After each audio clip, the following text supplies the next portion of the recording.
Good afternoon and welcome to Super League Live. We are here at the Essex Sport Arena for a double-header between the Essex Rebels and the champions of Durham Palatinates.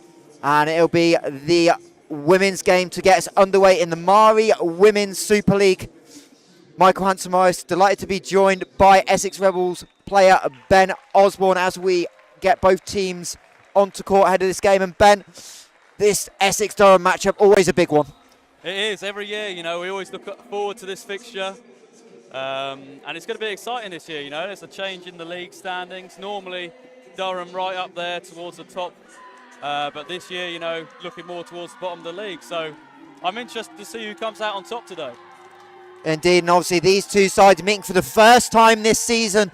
So the matchup in the Northeast in about a month's time. So these two teams haven't quite seen each other yet. So adjustments for both sets of coaching staffs. But also here, Essex running Nations Unite Day, celebrating obviously different nationalities and cultures. And obviously Essex, such a diverse campus, Ben. It is. And I mean, even in both the squads, this year we've got a lot of Americans, a lot of Canadians, one Cypriot. So I think, the whole day is just about recognising that diversity and sort of celebrating it. Yeah, and we'll touch upon more about that later in the stream, but before we'll have a look at where both teams stand in the league. Essex Rebels off to a strong start, currently sitting fourth. Really, you could call it third with that game in hand against Lionhearts, whereas Durham mid-table 5-5, so a slow start for the Palatinates. But, of course, the all-important change this year in the Super League, for those not aware, 8 teams next year, so that 7th spot will get you in a playoff to survive. So it's a huge momentum shift for Durham needed coming out of Christmas to avoid that and stay in the Super League. Yeah, that's right. I mean, you could argue there's a lot of pressure on them now. They're thinking they haven't played Essex yet. Essex are a top 4 team, so this is a big game for them today. We'll see how they deal with that pressure. And obviously odds for the Rebels, strong start. Slipped up a couple of times before Christmas, but all important coming out of this Christmas break. They had a big victory against Darkstar, but trying to carry momentum through into what is the crunch end of the year. Yeah, it's one of those things, isn't it? You could see at the before Christmas break, they had that loss to Lionhearts early in the season, and that wasn't a good loss for them. So I think they need to do some catching up to try and make it a top 3 spot. Indeed, and we'll have a bit more of a focus now on the Rebels. And obviously, such a diverse offensive attack. But really, what stood out for you? Obviously, you've seen the girls a lot more in person as well. What stood out about this team this year? Well, like I say, there's a lot of diversity in the team. There's quite a few Americans. There's a couple that we can spotlight. We've got Chelsea Simmons, a setter from last year, here again doing her work on the court. Obviously got Julia Haney through the middle now, a powerhouse through the middle. Yeah, just lots of different players, lots of different skills. You've got Taya Shramblin as well, 27, she's good. Got all these different shots that she's able to perform. Quite a beachy player, actually, so I'm looking forward to seeing her on the sand as well. Oh, little preview for Bucks Beach, maybe, yeah. There, but obviously, I think the thing about Essex is the dynamic attack in the middles. Big news, no Kat Tolley today, no. But obviously you've already mentioned Julia Haney, but Saskia Freight-Shuttle coming through, and that middle rotation's really been a strength of this Essex side with having multiple options to go to. Yeah, that's true, and I mean, like you say, absence of Catherine Tolley today, I think on the stat sheet, she has the highest attacking efficiency on the team. So whether that will be something that Essex will be missing today, we'll find out. But, Durham have got some really good middles as well. They've got 13, Cosarini. Standing at 6'2", she's a formidable force through the middle, so we'll see how Essex are able to deal with her. Indeed, I think, but the integral thing for Essex playing well, it seems the serve-receive unit, when it's on fire, it really gets the offence clicking, so it'll be interesting to see how they get the league's best set of Chelsea Simmons involved early on. And as you said, Durham, that slow start, injury-ridden first half of the season. Last time we saw them on Super League Live, they were just getting their full team back. Caught up with head coach Paul Welsh earlier. He said they're fully ready to go. It's their first league game after Christmas. So how important is this early period? Obviously, had a cup game, had a Bucks game, but how important is it to set your stall out and set number 1 of how the second half of the season's going to go? Well, it's like you said earlier, they've had a bit of a slow start, so maybe they want to make a statement now and say, we've had that break. Had that Christmas period out of the way, now we're ready to get going again. So I think, this first game back in the league is really important for them. And obviously, the big addition to this Durham team was just for that Super League Live game back into the lineup, Malaya Stanton, champion last year, and how big an addition is she for this roster? Well, I think, like you say, she's got the experience not only of winning the Super League Championship, but she also won the Bucks Championship as well. So all that winning, all that experience, the confidence as well that comes with that, I think that will put the Durham side in a really good place. Yeah, and obviously joined late in the season, so only the 5 games played for Stanton, but already 98% on the serving, only 1 error on 60 attempts so far, and 7th in Super League in assists already, despite those lack of games. So really integral part. We'll talk no doubt more about Player of the Month Costa Rica in a minute, but I think really this Durham team starts with defence. We've always known Durham as a good serve receive unit, and Belmontes on the back line has really glued this team together. Yeah. Second in the league in digs, top 10 in serve receive ratio. How important is it for a team having that confidence in your serve receive unit? Well, I think like we alluded to earlier, Durham have got some really good middles, so you want to utilise them as much as you can. So having a good serve receive unit means that, most of the time we can be in systems, so we have more options to play with. If you've got a team that hasn't got a good serve receive unit, a lot of the time the setter's playing off the net, so, there's only really the wings that they've got to set. So the blockers can shift over, and a lot of the time you see those teams get blocked out a lot more. But if you've got a good serve receive team, then you can run the middle as much as you want, cause some confusion for the blockers, and you score a lot more points. But big weekend for Durham. They stay down in the capital. They have an early matchup tomorrow against London Lionhearts. It's a busy weekend in both Super Leagues. 4 games apart from here today in the Mari Women's Super League. Couple of early games as well. We'll try and keep you up to date if we get updates. It's Essex versus the current league leaders, side out, who wiped the floor with Mallory Eagles in a shocking 3-0 fashion last weekend down at UEL. We've got Dark Star Derbyshire versus Cambridge ARU. That's a 12:40 first serve. And then a couple of late games. Nottingham will host Mallory Eagles, and then London Lionhearts themselves in double-header action. They will play Leeds Gorse, who are pushing to try and join the Rebels in the top 4. And then the games tomorrow, Lionhearts versus Durham, 9:45 start for that one. So set your alarm clocks at home for that. And then side out Leeds, and then a Dark Star will play Mallory. So as both teams get ready, so we'll have a little bit of look ahead, Ben. Look at our players of the game, and we'll start with the host, the Essex Rebels. So many ways we could go for this, but we've obviously picked out former Player of the Month, Julia Haney. Yeah, so Julia, obviously a product of San Diego State University, playing there last year. That wealth of experience that you have, not only playing in Division 1 in America, but also the coaching that she had there. I was speaking to her the other day after training, and she's talking about her previous 2 coaches being Olympians. So, all that experience and all that knowledge, that's going to bring so much to this Rebel side. Yeah, and obviously out the middle has dropped, and we say dropped in the nicest way possible, down to 3rd in hitting percentage, hitting 370 on the season. But she's also the presence at the net. It's both parts of her game. We'll talk about the slide more, but 2nd in the Super League at over 1 block a set. And how much is that integral to kind of setting up when you've got a middle that can dominate in the blocking area? Well, I think, like you say, you said it all just then. I think it's a luxury to be able to say that you're dropping down a 3rd. I mean, that means you're in a good spot anyway. So, yeah, I think everyone around the league looking at that and seeing, they've got a strong middle, they're going to respect her a lot more. So you'll see probably in the game, whatever middle that Durham choose to set up against her is going to respect her a lot more and probably stay with her in the middle. So that means that the pins for Rebels will probably have a lot more openings and a lot more one-on-ones. Indeed, Haney, 10 aces on the season, is the strongest middle server for the Rebels as well. And 3rd in the team at kills with 79 on the season on just 165 attempts. So, again, finding a floor nearly 50% of the time. A huge thing for this Essex team.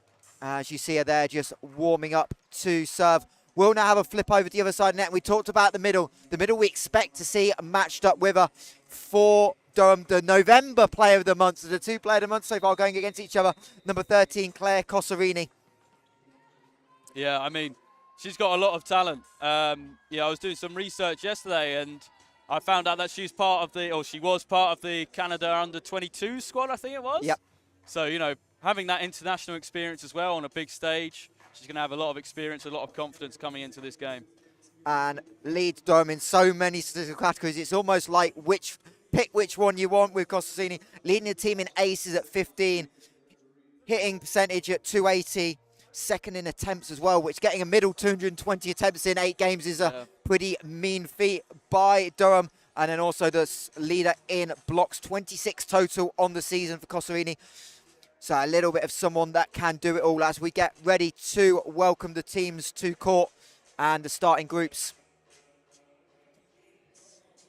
As we obviously first of all welcome the visitors, the Durham Palatinates, led by head coach Paul Welsh and assistant coach Ross Enfield. Really experienced coaching staff, and that helps. It does help a lot. You know, these guys have been with this squad for quite a few years now, and you know, for quite a few years, like we were saying earlier, Durham's been the top dogs. They're always winning. So, you know, you've got to give them credit for the good coaching that they've got and the amount of talent that they're able to pull in every year to Durham, and then, you know, what they're able to do with those players, you know, producing however many championships they have now. So, yeah, you've got to give credit to the head coaches and assistant coaches over at Durham. So here we go with the Durham team. They're obviously set on the way, number 3, Malaya Stanton, number 6, Tyler Kutri, number 8, Daphne Sinar, number 9, Ali Lesko, and captain Ali Lesko, number 10, Jamie Daly, number 13, Claire Cosarini, and their starting libero is going to be number 11, Caroline Bell Montez. So Durham back at full strength, and that is their starting group as we get ready to welcome the Essex Rebels to the court. Their starting group will be number 9, Chelsea Simmons, number 10, Leah Borovec, number 11, Saskia Freitas-Schofel, number 13, Julia Haney, number 19, Madoka Welder, number 27, Taya Shamblin, and number 47, Alexis Diaz in Fonte. As our MC Stan getting the crowd, which is starting to fill out really nicely, Ben. It is, ready in, and obviously it's huge home court advantage you build here at the Essex Sport Arena. That's right, you know, I can see lots of flags being waved already, lots of people excited and happy just to be here, so that's a great vibe. As players coming out in their countries of birth. So first out for the Rebels, Saskia Freitas-Schofel, joined by the ever-experienced Leah Borovec, who, she got a family with her? No, I think what they try and do in Essex as well is just incorporate some of the fans, get some small mascots out running, get the people involved, you know. And obviously we've got some volleyball clubs coming as well today. We've got Worthing Volleyball Club, Southend Volleyball Club, Stowmarket and Bury all here as well. And obviously a big part of the Essex team is trying to bring that local community in. We had players on court this morning as well. Yeah, so I think it was Worthing. We're getting a nice tour of the arena, the performance analysis room, changing rooms. So I think it's a good thing that Essex are doing. You know, they want to try and build the volleyball in the UK, and hopefully if we can get more clubs sort of doing events like this, then it's going to put the sport in a really good place. As obviously the other thing for Essex, obviously the homegrown talent coming through, you got it on both sides, but I think the person to maybe watch out for off the bench won't start, but Fran Smith-Day's had a really under the radar season so far for the Rebels, up at second in serve rating on the team, so team high now in serve rating, serving at 2, passing at 214, and obviously it's so nice to have options off the bench. Well, that's it, you know, that's what the bench is for. You know, you can't expect your starting team to perform to their best every single game, and sometimes they need a rest. So I think it's good, like you say, that you know you've got someone you can rely on to come on, be stable in passing, be stable in serving, and if they get the chance, then to kill a couple of balls as well.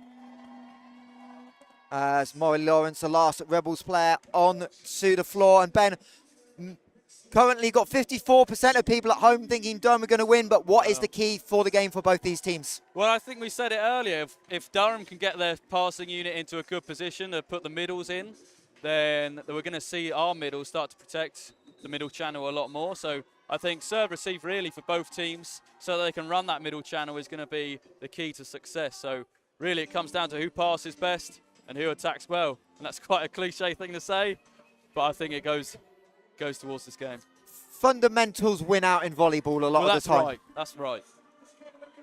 We're delighted to have you here with us at Super League Live. First of 3 weekends we have at the end of the regular season. Next up, we will be in Nottingham for Nottingham against Newcastle and Wessex. And then we're back here at the Essex Sport Arena on the 1st of March for a doubleheader between the Rebels and the Mallory Eagles, as both starting groups onto floor.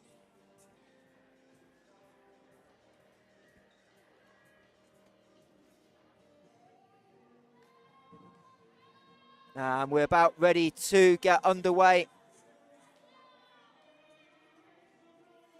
And it will be... Trying to work out who's serving first, Ben. Any ideas? Well, I think if Rebels won the toss, I would assume it'd be them. Well, the libero's off the floor for Durham. So maybe it will be a Durham serve.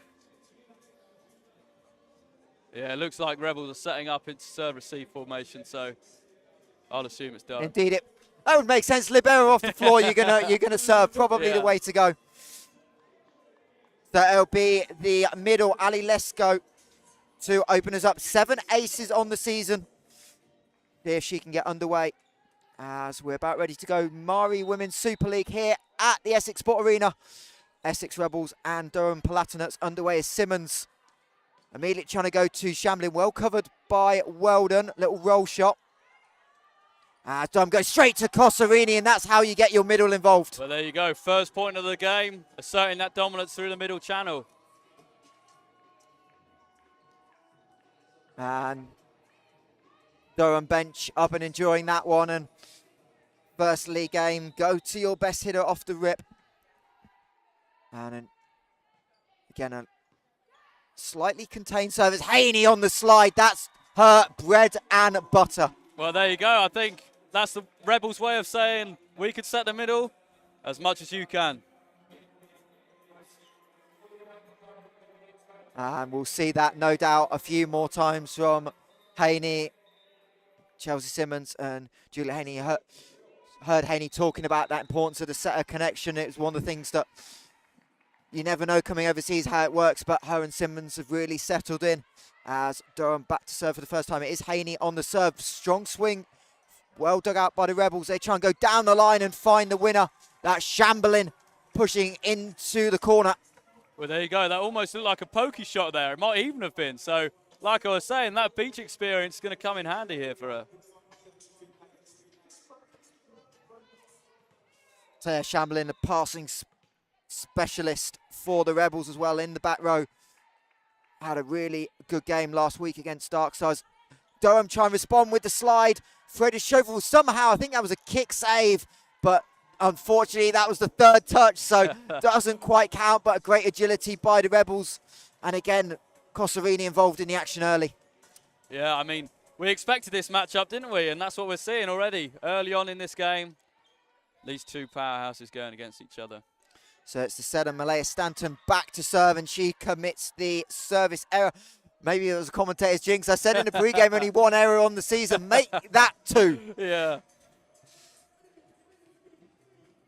And that'll send the opposite setter, Chelsea Simmons, back to the service line. Simmons, 18 aces on the season. Not that time. That's her 23rd error and a rare mistake from Simmons. She's usually a pretty consistent server. I remember there was one game last year where they were playing, I can't remember who it was, a lower played team, and she went on a 23-0 service run. Oh, that was varsity. I remember that story. Yeah. As Diaz Infante is into the block. Can't quite recover it on was Cucci trying to scramble. And again, the diverse nature of the Essex attack, but into an early lead as... what a surprise in the comments. Someone that should be on court sneaking into the YouTube comments instead. As Belmonte's perfect serve reception down the line. Weldon with the dig, but that's over. So Durham will be able to recycle. Going to go across on the double block. Shamblin was there to keep it alive. Belmontes is going to have to set from the back. Daly into the block. Diaz Infante, opposite side, goes line. Long rally, eventually won by the Rebels. I think Freda Schofel got the block on that one. And the first long rally won by the Rebels. I think what's really important as well, and what's quite impressive, is that Diaz Infante, all her career, has played middle blocker. So last year, you know, playing over in the Serie C in Italy, she was playing middle blocker. And now she's coming here and playing opposite and doing really well in that role. You know, I think it was November, she was team of the month. Indeed she was. As Cosarini on the little quick ball finds the floor. And already up to 3 kills on the afternoon for the November Player of the Month. And she'll head back to the service line, where she leads this Palatinates team in aces. So Essex 5-4 up early on. As a rare overpass by Weldon, not able to kill the ball. As Diaz Infante tips into the net. Yeah, I think there was a bit of confusion there, either on the serve receive. Puts Essex out of rhythm. Diaz Infante trying to do something with the ball there, trying to maybe just go off the block, but just missing the mark. But also, just talk about when you see that free ball over on one, and that feeling where you don't quite kill it off. Yeah. As Freda Schofel pushes it just wide. Yeah, it's Essex wanting a tip. Simmons straight over to our referee. But nothing given by the line judges or our officials. And Durham take a 6-5 lead. Yeah, I mean, it was a close call. Line judge was there to see the ball go out, so you got to go off what the line judge says. Officials for today in the chair. On the chairs, Sebastian Wilders, and we've got Richard Burbridge on the far side. And a huge point for Durham. They run into our first 2-point lead of the game. Well, it's keeping it steady. You know, this game's quite close already. Only a 2-point deficit, the Rebels.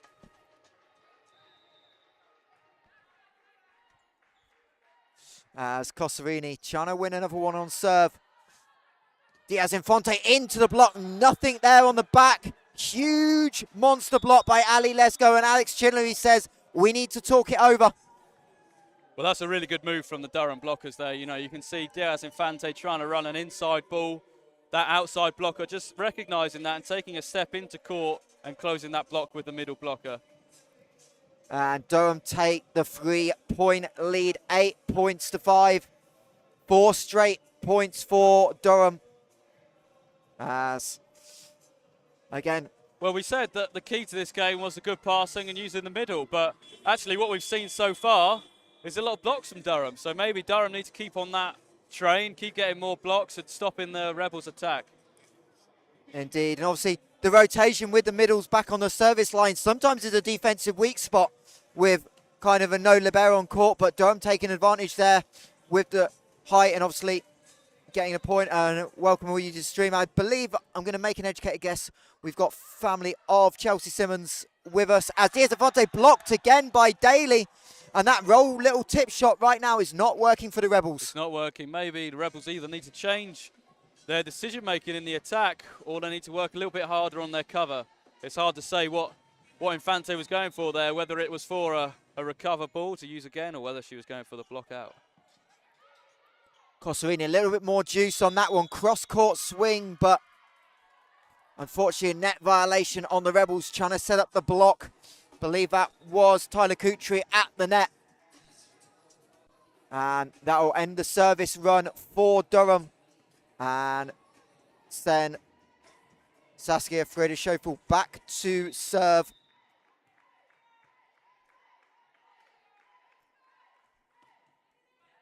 Gets the ball deep. Another good pass by Durham. Again, trying to go middle. And Freda Schofel in that defensive position. Couldn't get there going to her right. They couldn't do it as well as Durham did.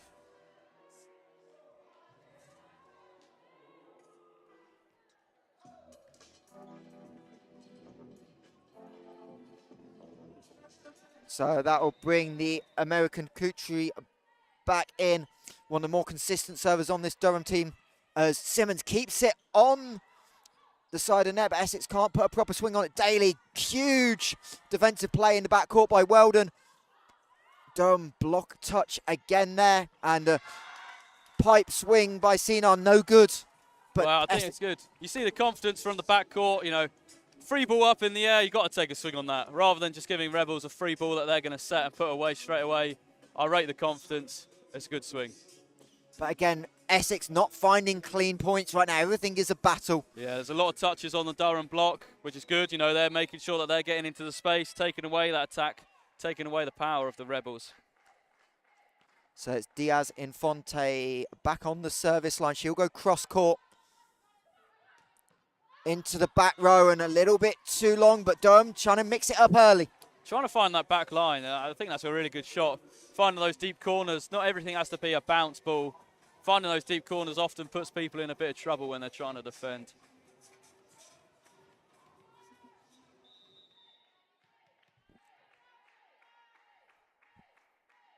So Diaz Infante again trying to go cross court, but this time too long on it. And Durham able to just keep the scoreboard ticking over, and you can see how relaxed they are on the bench. Yeah, having a little dance. Yeah, that's what we like to see. The vibes are up here. Even the Rebels players having a little dance now. I think they're probably glad the head coach is looking the other way. As big cross court by Borovec. She's been quiet early on in this game. Sinar goes into the block of Haney. And the Rebels get the first block kill of the day. They needed that. I think that will give them a bit more of a momentum shift here. Maybe we'll see a lot more blocking from now on. Block 41 on the season for Haney.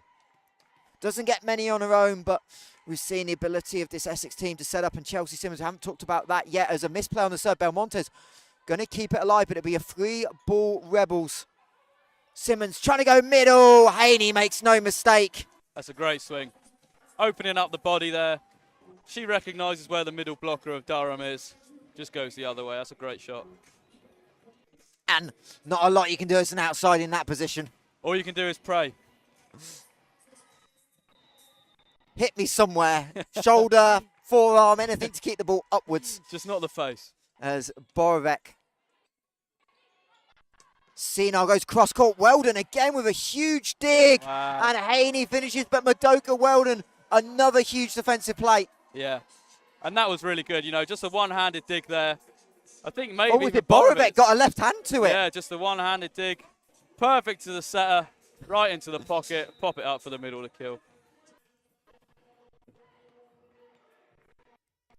I'm sure when they listen to it back, if we got that name wrong, we'll hear about it. As the serve from Borovec goes long, and Durham back into the lead, but we're midway through set one, and they have a slender 12-11 lead at the end of the first rotation. Yeah, let's go back to serve. We saw them with a 2-point lead earlier, and now the Rebels starting to fire up a little bit, getting some blocks, getting some kills. Haney slide, gets a little block touch by Cosarini. And sometimes that's what the best shot is. You know, if you've got a big middle blocker up against you, rather than trying to find the seams, just going high and off hands.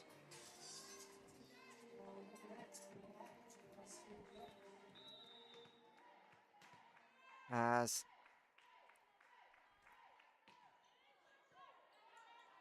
Stanton pulled off the free middle line. Sinar into the block of Simmons, but can't quite find the angle on it. But Chelsea Simmons, probably the most underrated part of her game is the block. She's got 31 on the season. Yeah, and I mean, I think there all she hadn't done was just close that outside arm, leaving that open to be exposed, and you saw that Sinar used that to go off the block. Shamblin can't quite find the floor. They go to Cosarini. Weldon gets a touch on it. Oh. And Simmons and Diaz and Vontae, both of them kind of saw the ball going, but the agonising moment of I can't quite get there. I think a little bit of hesitation from them both, and then they both make the last-minute dive for it. That's an unfortunate point. So that'll bring Malaya Stanton back to serve Simmons. Long set out to Shamblin, and she'll squeeze it through the press of Cosarini. I mean, Cosarini there made the good close block. Maybe just not again closing that inside arm down, leaving that open, leaving a little bit of space, just enough for Shamblin to squeeze that ball through.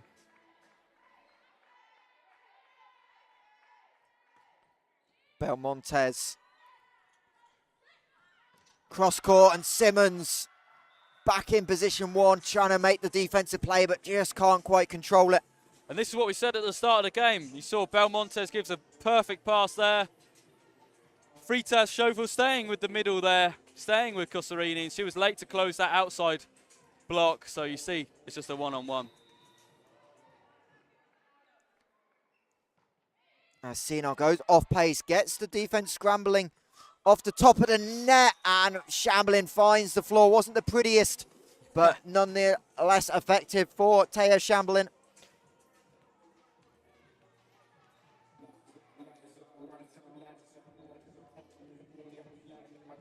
And she'll head back to serve with the Rebels still trailing by 1 point. 15-14 the score in this opening set here at the Essex Sport Arena. One of two games. We've got the men's game between Essex and Durham later on as Shamblin makes the dig. Diaz-Infante again going off pace. Belmontes tried to get in front of Sinar, but maybe that's better leaving it for the outside, and Essex ties up at 15 apiece.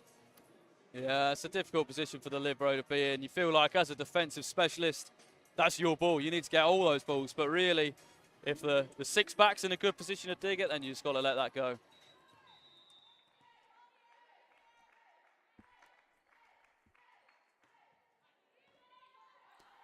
As Daly struggles on the serve reception, be a free ball given up by Belmontes. Diaz-Infante gets it back. Great dig by Sinar. Daly's going to have a chance to swing, but swings into the net.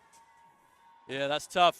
I don't know what she could see from her perspective, but it looked like they were taking a line block on her anyway. Maybe trying to hit that cross-body swing line. Just didn't work out. As timeout is called by Paul Welsh with his side trailing by 1. And what do you think they'll be talking about in the Durham huddle in this timeout? Well, I think as we've seen already, they're passing pretty well. It's going up and down. Sometimes they'll pass a perfect pass. I think the Libero's doing a good job on the pass. The outsides maybe need to pick that up a little bit. I think what they'll be talking about is maybe trying to use this middle channel a lot more if they can pick up that passing. And obviously when you've got one dominant middle in Cosarini, it's quite easy to think about middle, but you've got to mix up that rotation with the other middles as well, because then it doesn't allow the block to set up and just sit on the outsides when Cosarini is not in that front court. No, that's right, yeah. And I mean, we've already seen a couple of swings from number 9, Leskow. She's got a couple of swings when she's been on, so I think our middle blockers for the Rebels will be paying attention to her as much as they will Cosarini.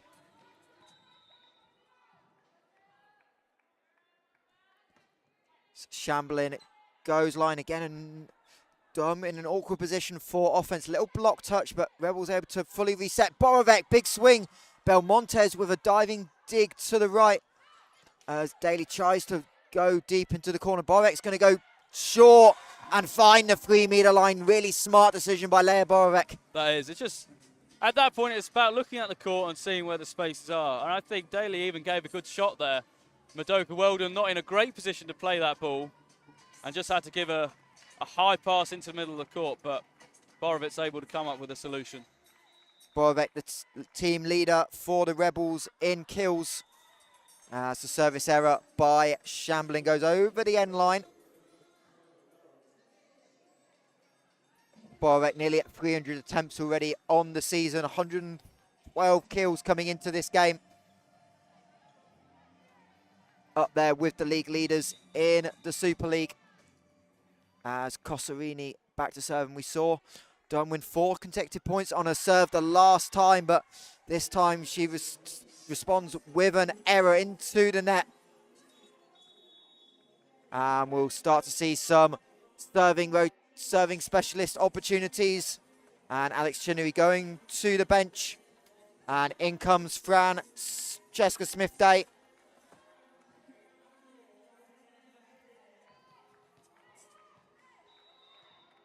Five aces on the season, just 36 attempts.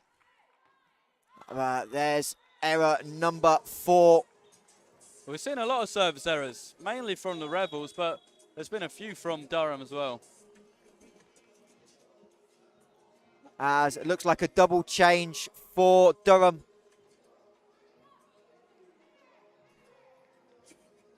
As number 5, Alexis Kerder, the setter, will head to the back row. So Durham electing to keep the setter in the back row.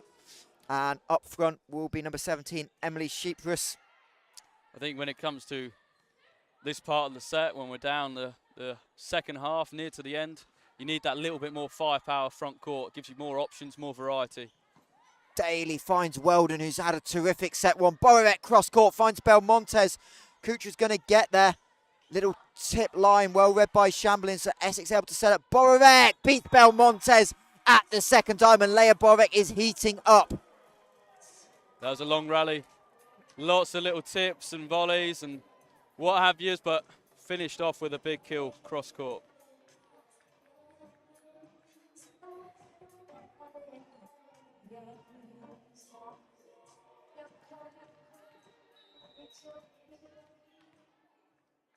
So Diaz Infante back to serve. And again, creeps it long, and it's going to be frustrating for the Rebels, the amount of service errors early on in set number 1.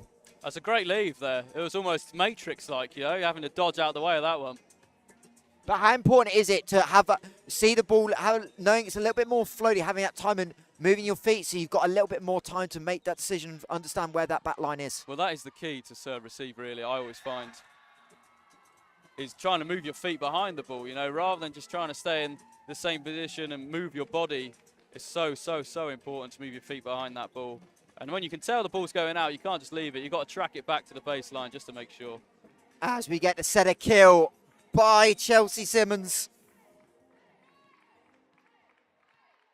to put the Rebels back into a 2-point lead. 2018 in what's been a tight first set. Sinar goes cross. Well rescued nearly by the Rebels. It was all three of it's Chelsea Simmons' last touch, but outside the antenna. But again, Essex showing that they're trying to keep balls alive and make things difficult. Yeah, one-hand touch from every single player on that side then. It's a great hustle play, just didn't pay off.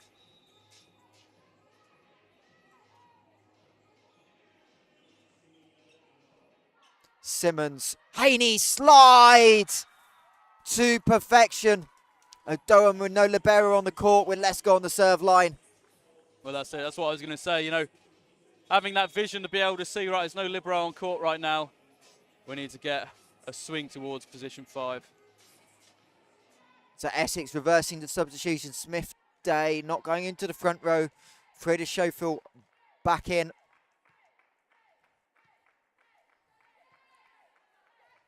And it'll be Haney to serve. Leading by 2. Important couple of points this, with arguably your best hitter about to come out the game, but an ace will help. Ace number 11 on the season, and Durham want to talk it over as Essex have their biggest lead of set 1, 22-19. Yeah, that 3-point lead this late on in the set is going to be crucial for the Durham to try and fight back against, especially when you have a good server on the line in Haney. It's going to be important that the Durham set up their serve receive, so they're supporting each player.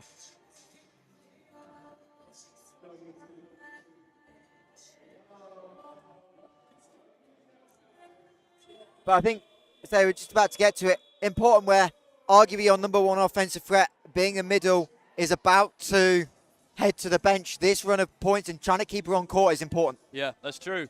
And I mean, when you see, if Durham sides that next point and they'll still have Costarini front court, they need to utilise her as much as they can.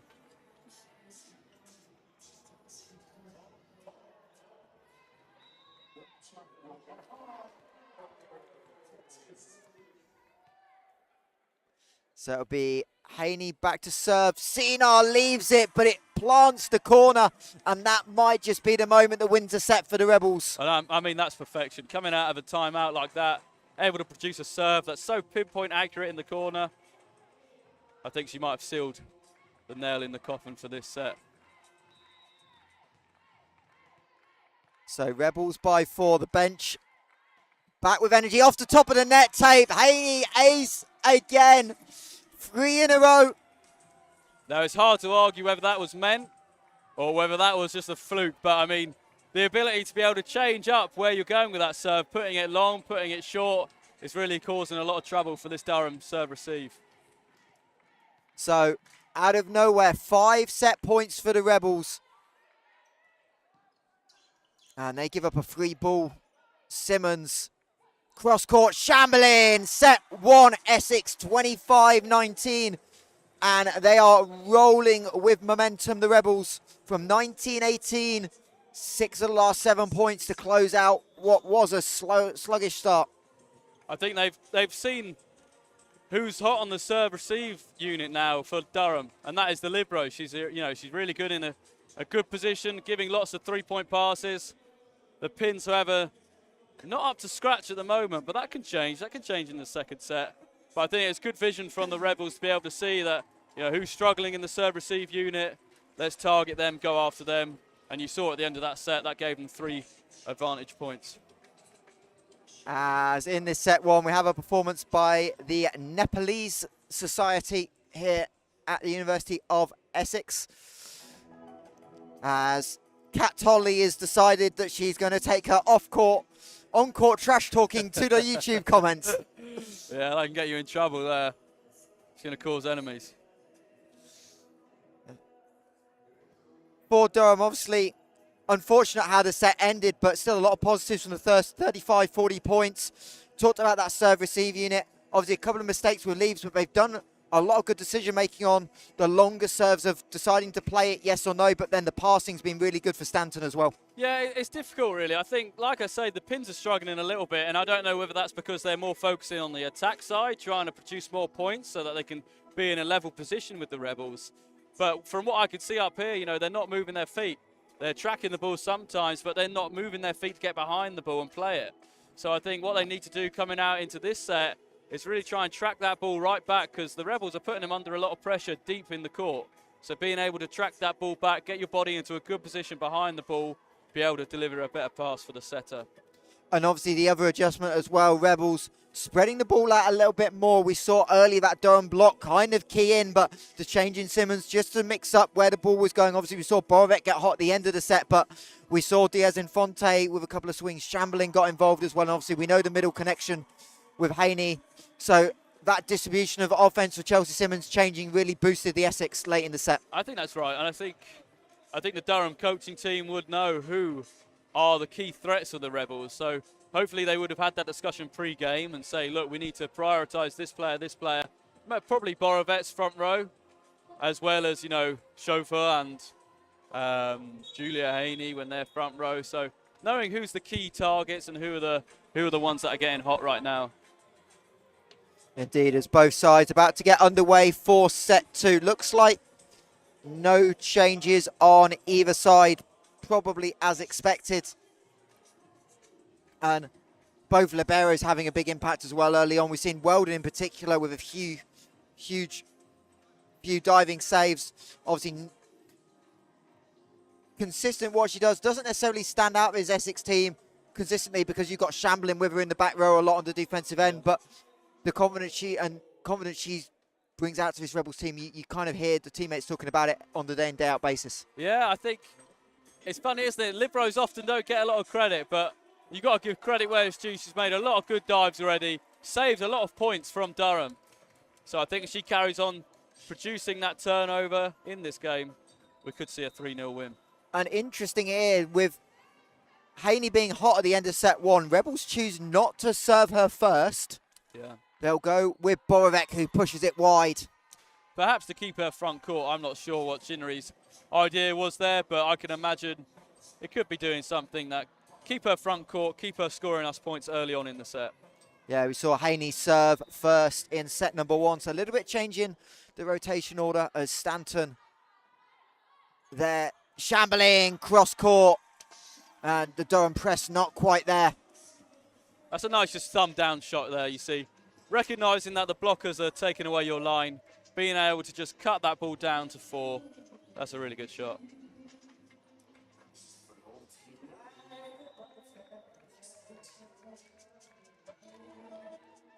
And instead, now it's Haney back to serve. But another great pass. Stan Cosarini finds the line. And Durham going back to what worked so well early on in set number 1. Well, that's right. You know, we said it again. Good pass in.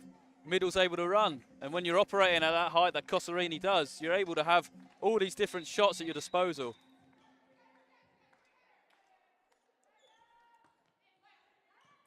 Weldon pinpoint pass to Simmons and killed off by Shamblin, going down the line, changing angle for the American outside.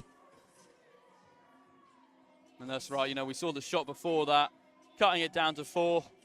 Just shows the diverse ability that Shamblin has in her offense.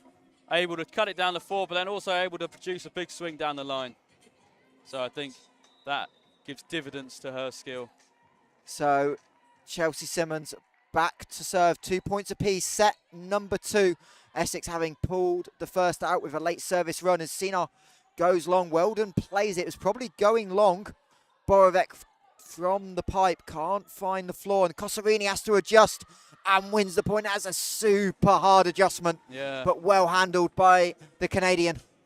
A lot that you don't see in that rally, really. You know, you saw Cosarini able to slow down the backcourt attack from Leia Borovec, and then able to give the defense backcourt an easy ball to pass in, and then let her convert that into a point for Durham.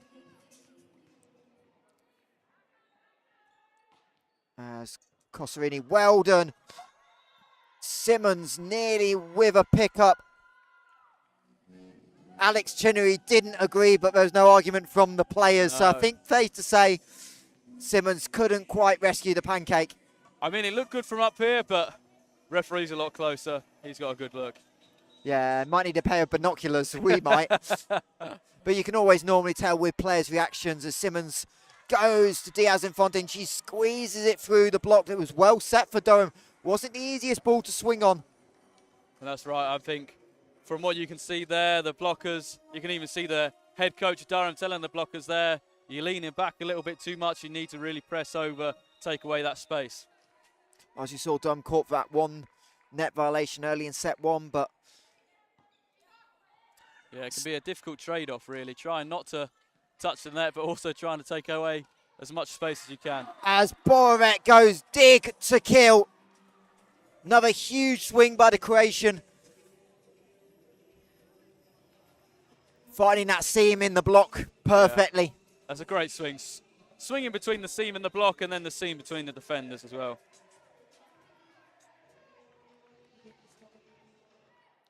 Shamblin just over the net tape. Again, Durham struggling to find kills as misplay and miscommunication between Daly and Belmontes in the back. Yeah, and I think, you know, again, it's that libero mentality. You need to be taking everything, but sometimes you've got to rely on the players next to you. Maybe have that communication. Say, look, on this rotation against this player, I'm taking this. I need you to help me take that.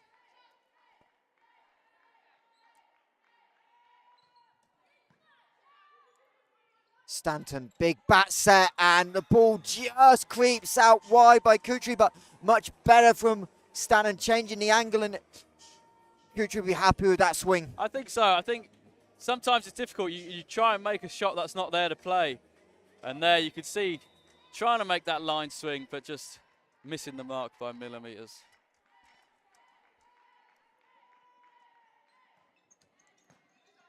Overpass and killed off for the Rebels.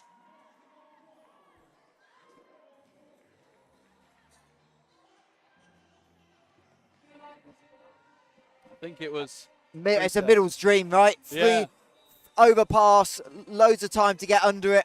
Get it on the stats. 14th kill of the season for Freda Schofel. As Durham try and claw their way back in, but they're going to have to do it on the defensive end as Borovec goes line.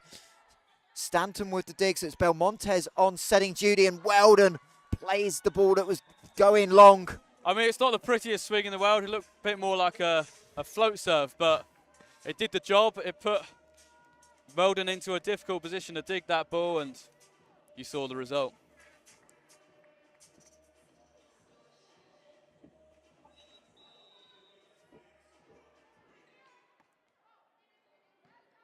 Kuchi going long, but well able to get there, and Borowek makes no mistake down the line. Another huge swing.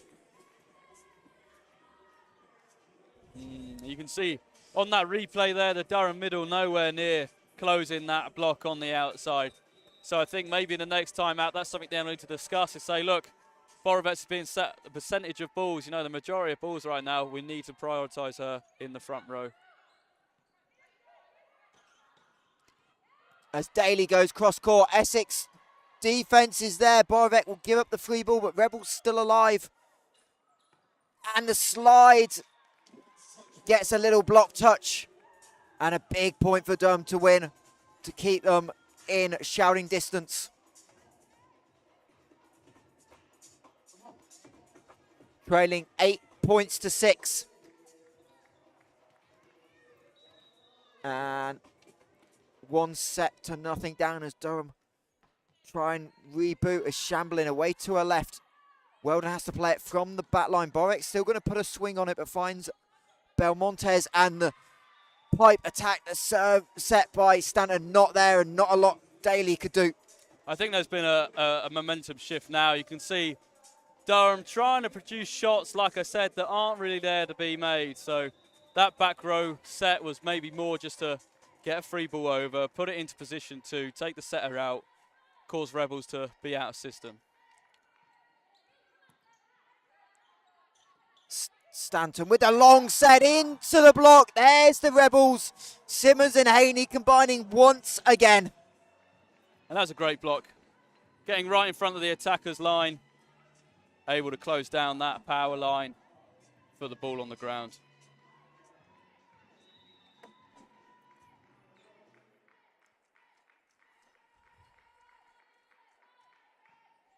Diaz and Fonte again going cross court. Tough set into the block, but just wide. And that's such a tough swing for Sinar, getting off the floor, having made the play on the serve receive. Wasn't probably the ball she wanted, but able to just get enough on it. Well, you could see she was right underneath the ball. The only way she could go was up, and luckily she makes a good swing going off the block. Shambling, pulling Simmons a little bit off the line, and Borowek squeezing it through the block, and Leia Borowek really taking over for the Rebels. And there you go. It's like we said earlier in the commentary, not everything has to be a power swing and hit the floor. Sometimes just go off the block. And Durham going back to the substitution we saw late in set number 1 that didn't really work for them, with Sheepris and Kutra coming in. Perhaps the head coach is thinking there, you know, we need a bit more firepower front court, a bit more variability. Followed up by a timeout, perhaps just trying to slow down the game, trying to ice out the server.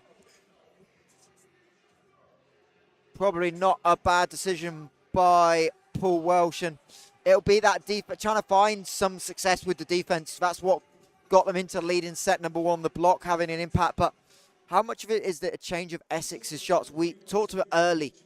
Diaz Infante and a couple of the others were going roll heavy to start the game, and now it's just big swing after big swing, and it feels like especially the back line hasn't quite adjusted to that change in pace. I think that's right.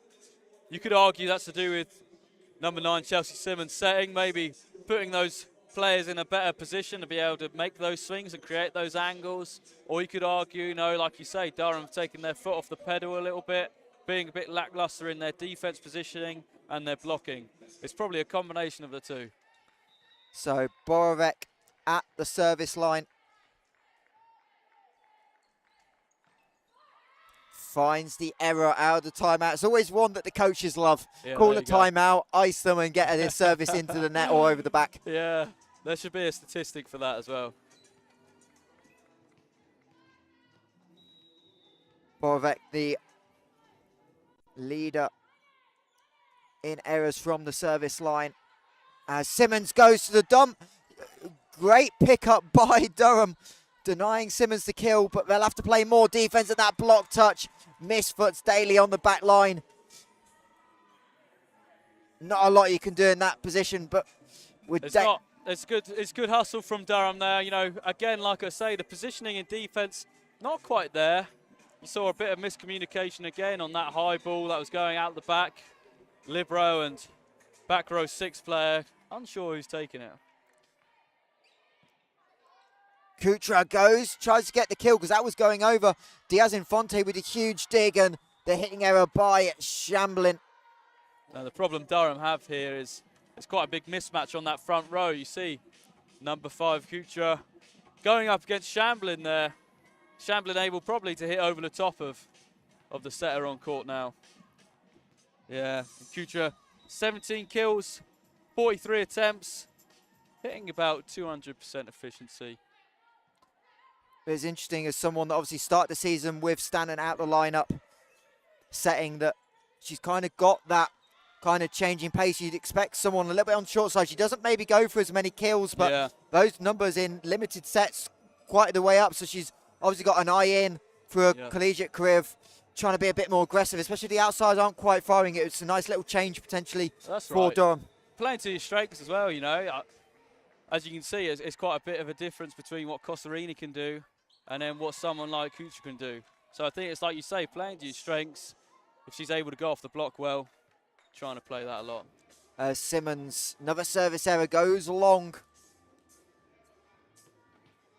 Few rare mistakes by Chelsea Simmons. She came into the game 9th in the league, 9th in the Super League in serve rate, and that's going to probably drop with a couple of errors on the day as Shamblin goes line. Middle for Lesko. Rebels able to recycle, but be a free ball. Costarini has to play it. Lesko again through the middle, and that's big to try and get Ali Lesko involved. She's been super quiet. Yeah. And like we said earlier on, you know, not only do we want the Rebels blockers to sort of stay with Costarini in the middle, but we want them to stay with Lesko as well, and that creates a lot more opportunity, a lot more gaps in the blocks for the Durham pins. So despite it feel like an Essex heavy set, they're only up 2 as Shamblin squeezes it through the block to make it a 3-point lead. Playing a bit of a combination play there. It's nice to see that back. You don't see that too often in the Super League or in any of these games at all, so it's quite nice to see that nice little change up in the attack run. You'll be getting brownie points from Alex Chinnery for spotting that one. As Belmontes plays the serve off the net. Weldon with another super dig. That's going to be tight. Ball legally played, but Durham can't take advantage as Lesko gets a touch. Simmons back set to Borek with the push. And the little touch takes it over Sina. That's a good play. You could see Borovets, I don't know whether she meant it, but with that standing roll, able to get the recover ball. Essex able to set up another attack, and she's successful the second time round.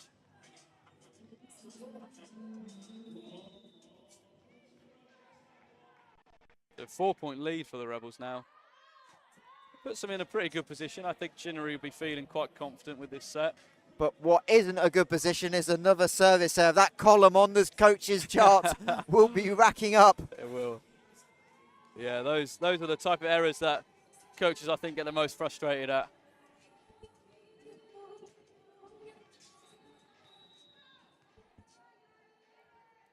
As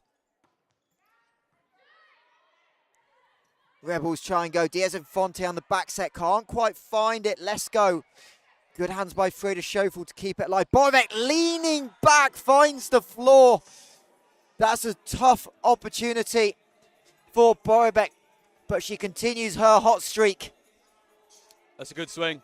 Able just to create that area for you to swing into, opening up your chest, swing deep corner. That's a good shot from that position.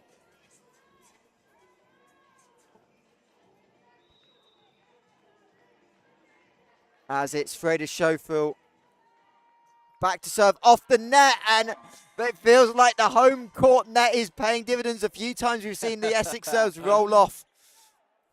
Yeah, I'm not sure if Chinnery's had them practicing that. Ace number 6 on the season for the Brit. And she'll back that up with another service error. As teams side out Polonia take a 2-0 lead down on the south coast against Wessex on a busy afternoon of Women's Super League action.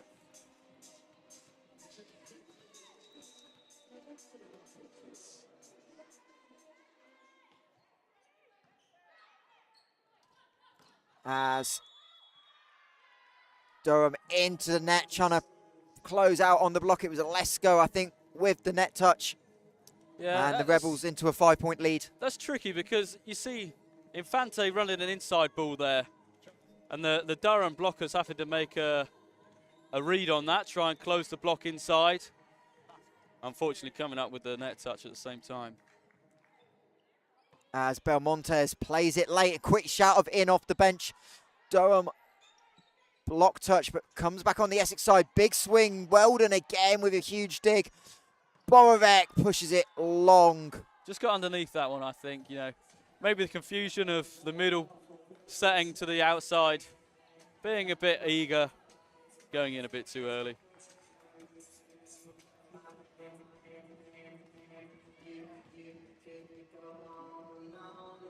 The other early game in progress in the Mari Women's Super League. Believe Dark Star Derbyshire have taken set number 1 off Cambridge. That's big news for Durham, but they've got to focus on trying to get back in, and they will, as Cosarini and Shebras combine for the block. Yeah, we need to see a lot more of that on Borovets. You know, she's been getting away with a lot of kills so far in this set, so if Durham are able to shut her out, that takes out a big option for the Rebels.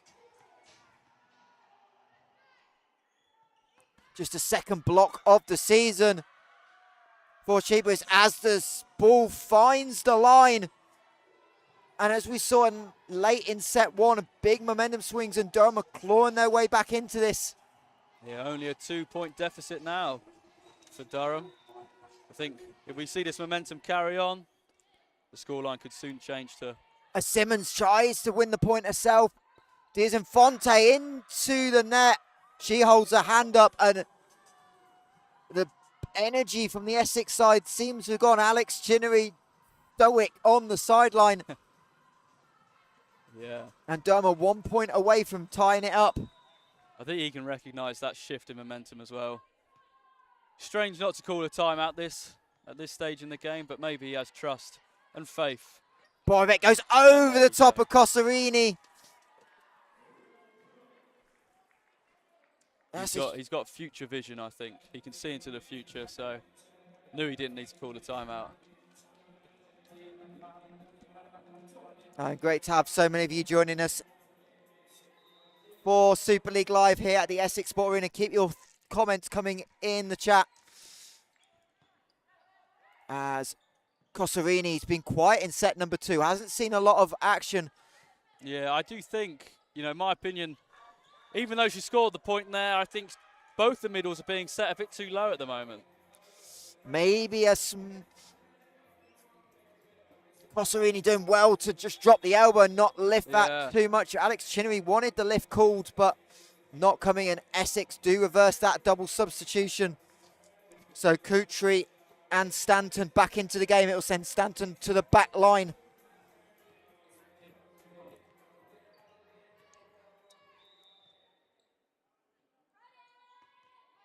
As Stanton goes straight at Bovic. Haney on the slide, has to wait for it.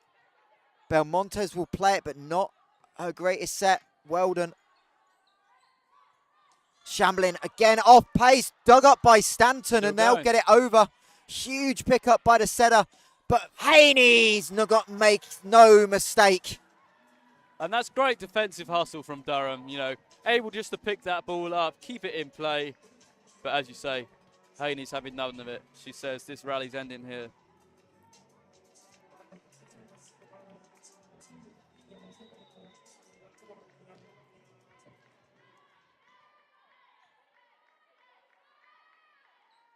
Haney, we saw her have a big service run at the end of set 1. As Stanton was back row, so couldn't do much with it. And Shamblin plays it off the block. I think you see there, it's just a great use of the ball. You know, you can see the blockers maybe not penetrating their hands like we spoke about earlier. You can see that outside hands exposed, just going off it all day long. There's no strength there. And after a quick couple of points in a row, late in the set, Paul Welsh, no hesitation, used his last time out. And I think that's a good decision to make, you know. You need that time. not only to cool off the Rebels servers, but also just to speak to your players, give them a bit of confidence, try and relax them a little bit, get them back into this game. As we see some of the crowd in the arena up on the big screen, it's filling out very nicely here at the Essex Sport Arena. There's a mix of students, like we said, some volleyball clubs as well.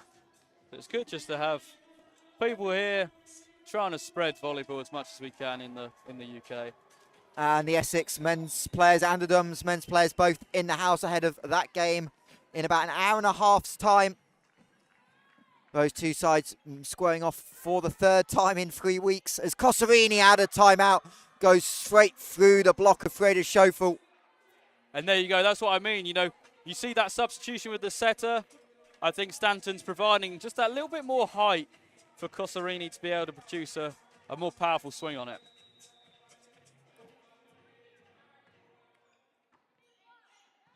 Shamblin, big pass, but Freda Schofel pushes it long, but there's a touch on the block. Durham player's not happy with that call. Referee instantly called it. Well, he's got the best view in the house, so you've got to trust his judgment.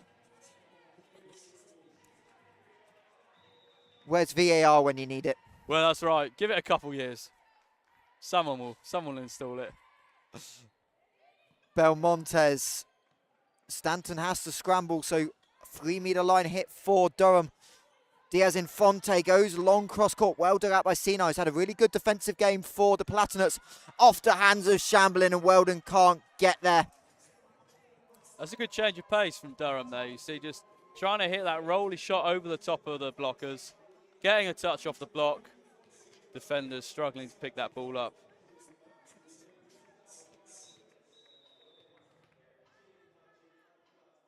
So Cosarini, low serve. Borovic got caught on it, and Diaz Infante gets rejected and catches the ball back. And Durham are within one. This is what we needed from Durham. We needed to see more blocks, more closed blocks, getting in front of the player, getting in front of the attacker, and just taking away their power line. And we've seen this rotation with Cosarini on the service line have success. And she aces Weldon. And There we you are go. tied at 22 and a very quick timeout, Alex Chinnery. And now it's easy to say, if we look back earlier on in the set, all those service errors from Essex are now starting to creep back and cause some issues for them as we see the scoreline go to 22-all. And it's really interesting that once Essex side out, both the leading middles probably will not see the floor again in this set. Haney's already on the bench for the Rebels. Cosarini's about to go there. Well, that's when it comes into the other players on court. You know, people like Borovic, who's been having a good game so far, can she see out the set for the Rebels? Or people like Kuchera, someone like Sinar, can they start to produce more points from the back row?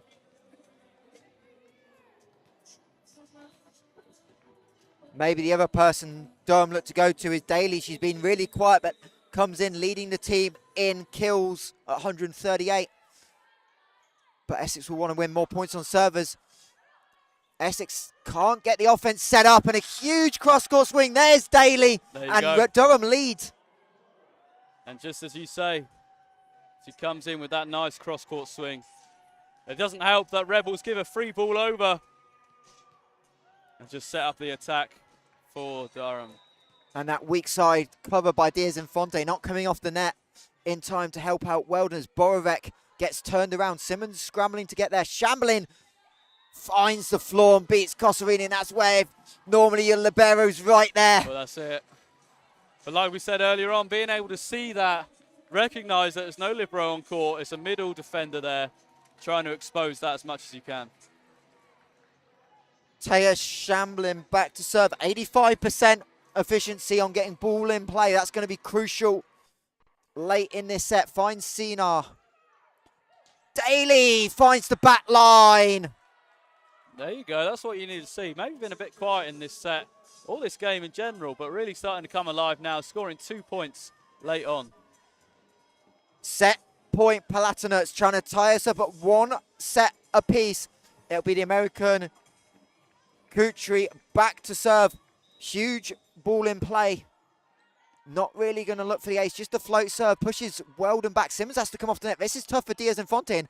Durham are set up with a great opportunity. They go middle with Let's Go! And we are tied 1 set apiece. There you go.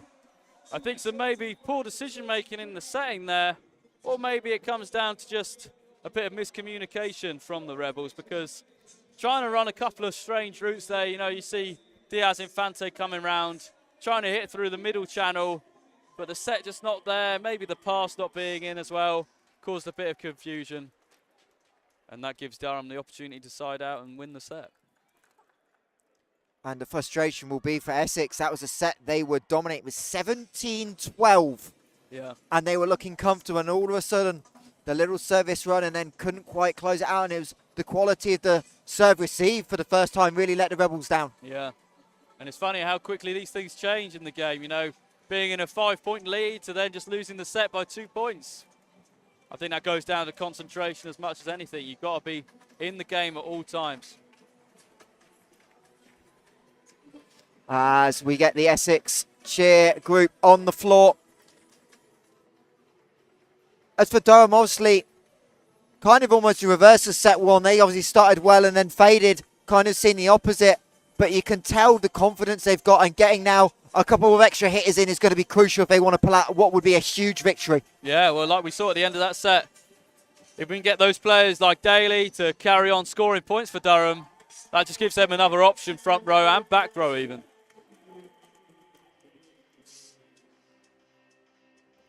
It'll be interesting to see. Obviously, with no Cat Tolly, can't make a middle change necessarily. Does Alex Chanu stick with the group, or does he look to make some changes? No. Zaya Petty Garrett for the Rebels today. She's in an exam.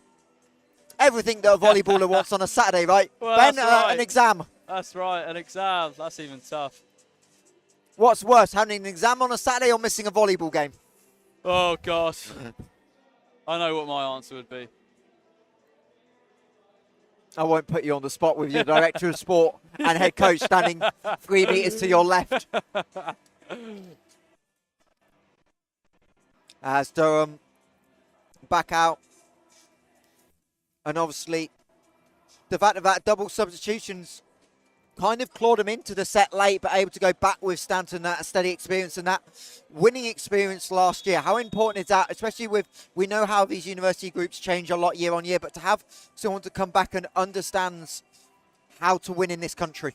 Well, I think it's not only that about the winning, but also, you know, she will have played with the Rebels already however many times last year, and there's quite a few similar players. You know, Borovets was here last year, Simmons was here last year, Freitas, even the Libero Weldon. So also having that experience of knowing who plays what kind of shot, who's good at blocking this kind of attacker, and being able to sort of set those matchups. And this is interesting. I think Durham have changed up the rotation. They're going with Lesko to serve early. Yeah. No, apologies. Lesko did serve in set one. So Durham haven't changed the order of the middle, so we'll keep going with that Cosarini matchup as Simmons has to go over, blocked by Cosarini, but Essex able to recycle. Roll shot by Chamberlain.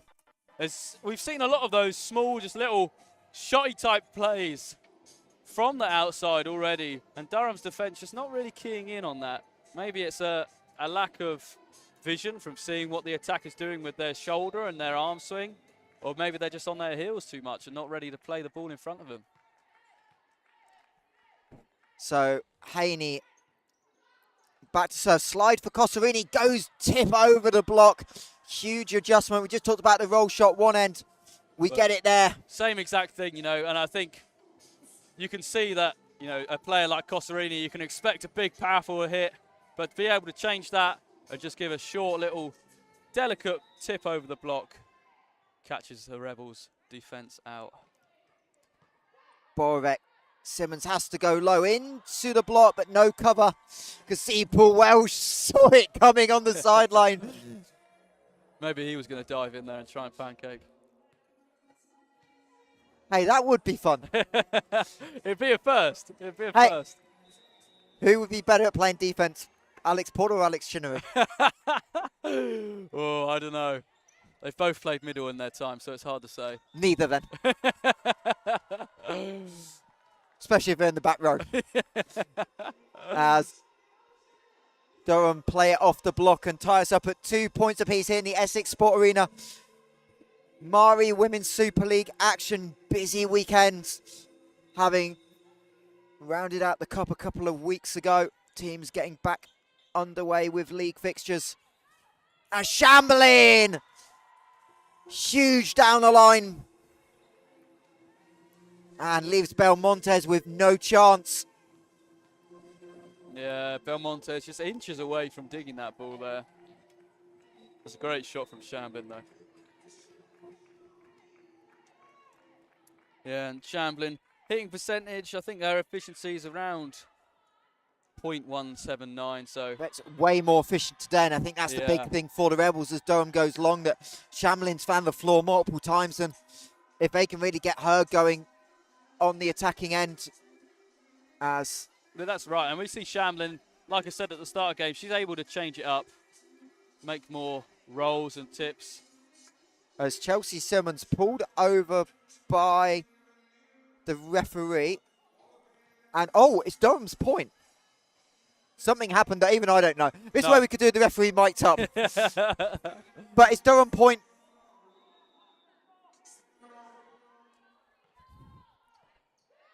As Simmons finds Diaz Infante. Cosarini in the back row having served. Ball into the tip by Freda Schofel. Back row swing for Sinar. Gets a touch off Freda Schofel and Weldon can't deal with it. That's a good play. And now again, just using that block to try and recycle that ball, give your setter another chance to put up a ball for someone to attack and kill. And Durham do that to perfection there.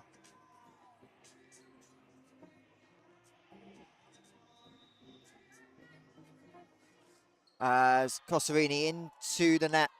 And we're tied at 4 apiece, and that will bring Haney on. And actually, with Cosarini on the bench, we've now got, for the first time, and not a matchup in the middle. Well, we'll see if that pays dividends to Rebels. Whether they're able to make the most out of that. It comes down to the passing once again. Daly, a couple of big points to end set 2. Can't find the floor. Diaz Infante does, however. It's a good swing, deep cross. That's a hard shot to defend, you know, especially when you're trying to take that steeper angle, maybe down to 2. That deep shot cross is a good option there.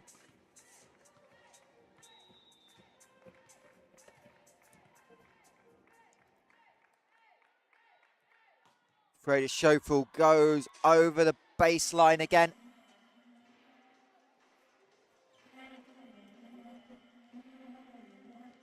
And the serving errors continue for Durham. Yeah. Sorry, for Essex. Well, they need to cut that out because otherwise, you know, we could see a repeat of last set where they get into a position where they've got lots of points. But then Durham start to come back and those lost serves. Sinar can't play the swing by Diaz Infante.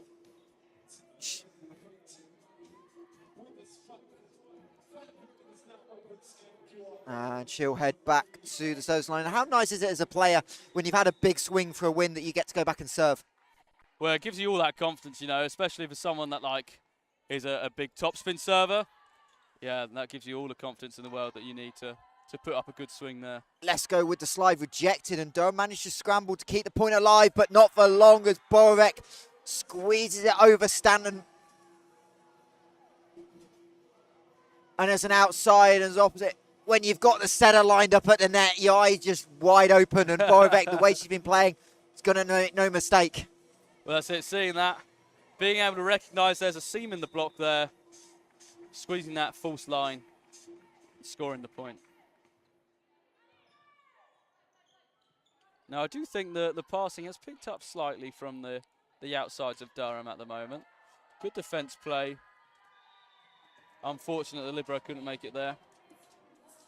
Big cross-court swing by Borek.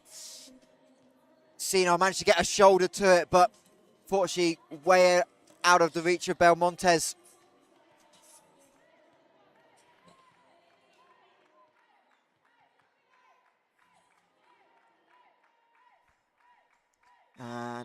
Rebels with an 8-5 lead in set number 3. As off the black, Shamblin with a big one-handed pickup. Borovec has to go tight angle and doesn't get the touch on the block she was trying to set up for. Yeah, you could see she was really trying to contort her body down to that 4 angle.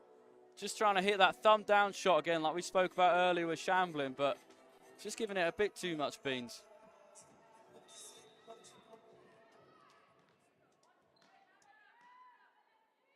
As Daly back on the cross-court serve. Shamblin tight with Simmons. And the whistle goes, and early on, and we'll get a replay ball. Referee going a little bit early on the... Yeah. Well, I think he thought it was going to be killed off. I don't think he expected the defensive hustle from Rebels then, just to get that back and up and over. It's a terrific job by Simmons to play that, because that was going to be an overpass, a rare one for the Rebels. This time she's well set up. Borovec off the hands of the block, and Sinar leaves it. Yeah, a bit of a strange decision there. I think even she recognised, oh, I don't know why I've just left that. That was a clear touch off the block. I think we've all been there, right? As a player, you've gone, like, you go to leave a serve and realise it's going in halfway down. Easy to do.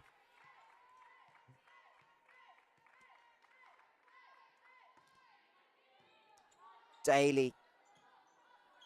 Good set from Belmontes to get Sinar a swing into the double, and she'll find the crease and win the point. That's a good shot. You know, being able to recognise again, you're underneath the ball. You can see the hands in front of you. 4 hands. Where's the gaps? Who's not pressing? Let me go after that.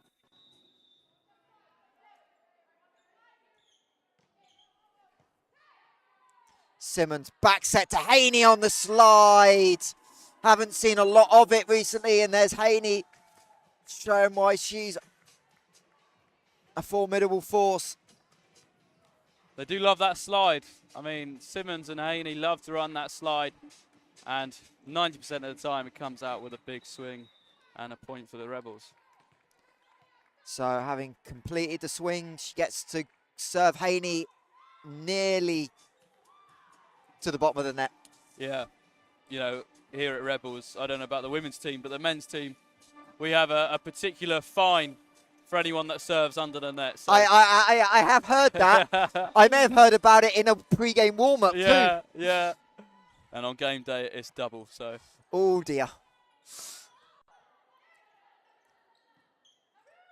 As Durham replay it off the block, Daly's going to set up Sinar.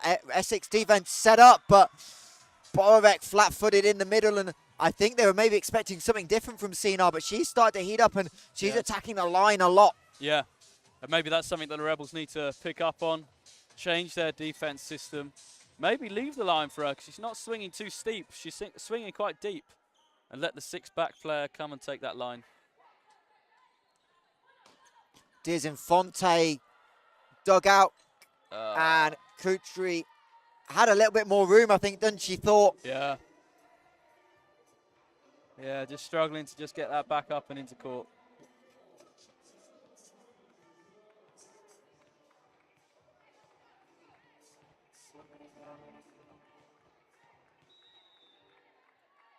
As Chelsea Simmons finds Sinar. Cosarini has to wait for it. Weldon, another big pickup. Borovec from the pipe. Haven't seen much from the back row of Essex attack. And little block touch by Shamblin sends the ball over the baseline. Yeah. I mean, it's a difficult position to be in there, trying to make that defense play. But it's a good shot from Durham.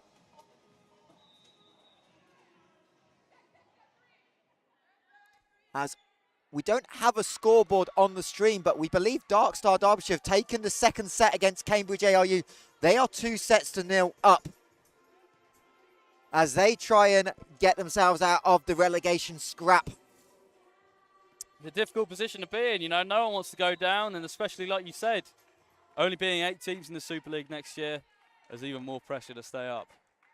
As Shamblin into the net, and those service errors again haunting the Rebels. Yeah, I think it's important to recognise, not only like this live stream that's being produced today, but the sort of events that Volleyball England's starting to put on with these Super League teams. It makes everyone want to be in the Super League and part of this, ever-growing sport. Borovic, monster block. Believe it was Kutri that got it. Rebels tried to keep it alive, but couldn't. And we are tied at 12 apiece. And we're setting up for another classic here on Super League Live. The last time we were with you, we had back-to-back 5-setters. Yep, we do love a 5-setter with Durham. It's very historic. It wouldn't be Essex Durham without 5-setters. Simmons nearly into the scorers table. Cosarini playing defense. The ball off the top of the net tape. Diaz and Fonte with the save. Borovic goes touch. Pancake by Stanton. Monster rally going on. Into the block goes Schofel. Shamlin's going to have to go over. Longest of the game. Let's go. Blocked by Freda Schofel. We still go. Free ball attack. Free ball overpass. Killed off by Durham. And heads on hands on the Rebels bench. Durham. Not the cleanest point. Alex Chinnery clipboard onto chair. And sometimes they're the ones that really change a game because neither team deserve to win the point, but it's the one you kind of want to win with to flip momentum as Cosarini gives that momentum away by going over the baseline. Maybe she felt bad. She wanted to give them one back.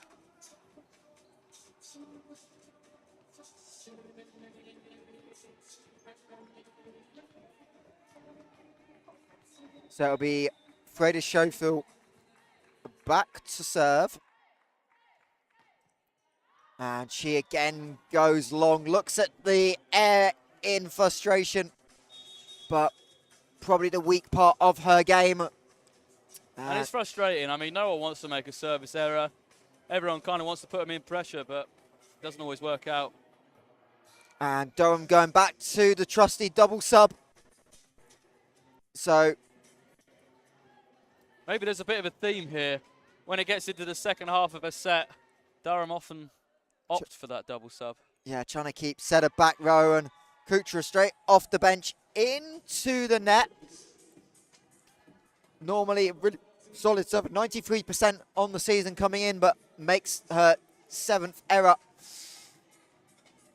And we are tied at 14 apiece. All square, 1 set all here at the Essex Sport Arena. And it'll be Alexis Diaz-Infante, who's been a little bit quiet by her standards, as Let's Go goes middle and beats Haney on the one-on-one. And Alex Chinnery, quick timeout, and he's clearly unhappy with something in that lineup. Well, it's interesting. I wonder if we'll see any changes in the Rebels now, because like we said, they were up, how was it, 2-3 points at the start of this set?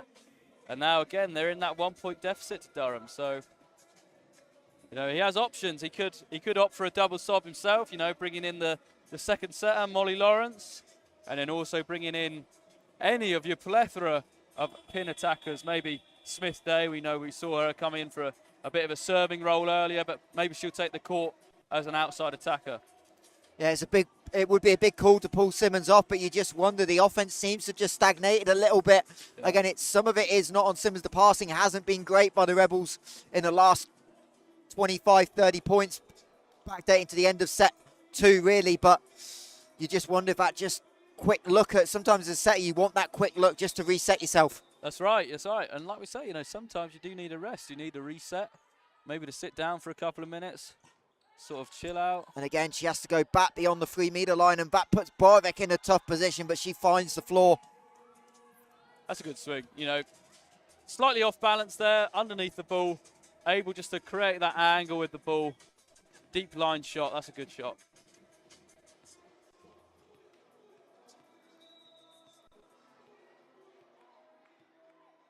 And at 15 apiece, it is the Croatian back to serve, and she'll find the ace. Daly couldn't handle it, going away to her right. 20 aces now on the season for Borovic. Well up there in the Super League ranks.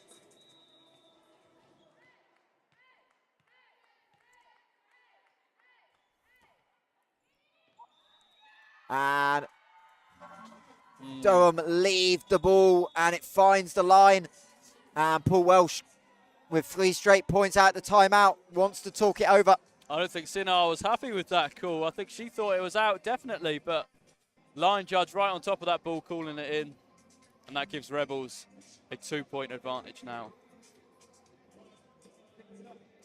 And it's very similar to what we saw at the end of last set and the first set. We saw, you know, a lot of aces later in the set, giving that team the advantage, a couple of points. So are we going to see more service aces out of this timeout, or are we going to see what the Durham coaching staff want and we're going to see an error? And I think the important thing is you got 2 timeouts, call one early, don't let the momentum slip too far away. If you can stun it early, you're still only a couple down, plenty of points to play with. That's right.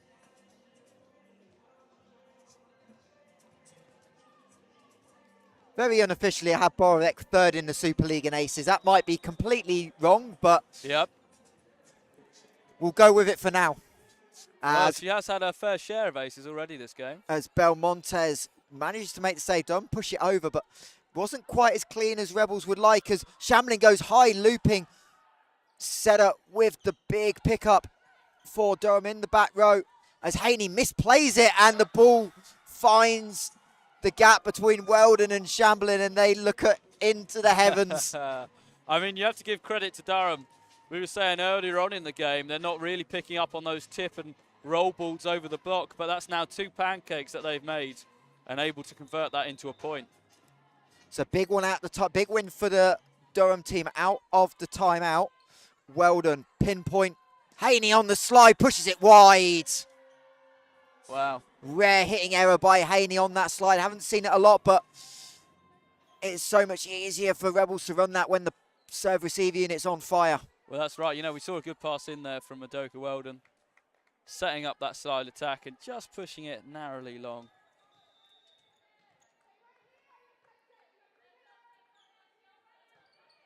So we're tied at 17 apiece. Simmons again having to come way off the 3-meter line. And Shamblin goes line and beats Kuta down on it. Yeah, getting the arms up, but just not up in time.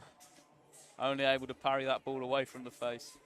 And that's the one disadvantage you have with the setter in the back row, is they're having to play a lot of defense, can't quite get into system. Yeah, that's right. Then you rely on your libero to set up some good attacks.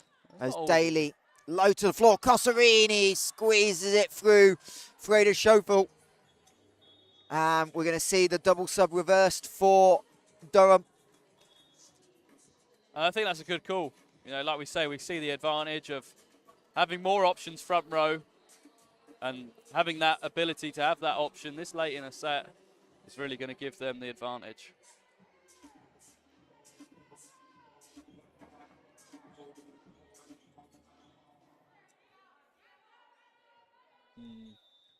As this game stinks on a knife edge. Simmons, long set to Shamblin, stuffed by Cosarini, and Durham take the lead.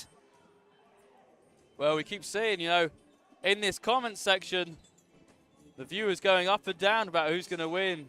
You know, at the start of the game, it was Durham by 80% or so, and now it's Essex up to 68%.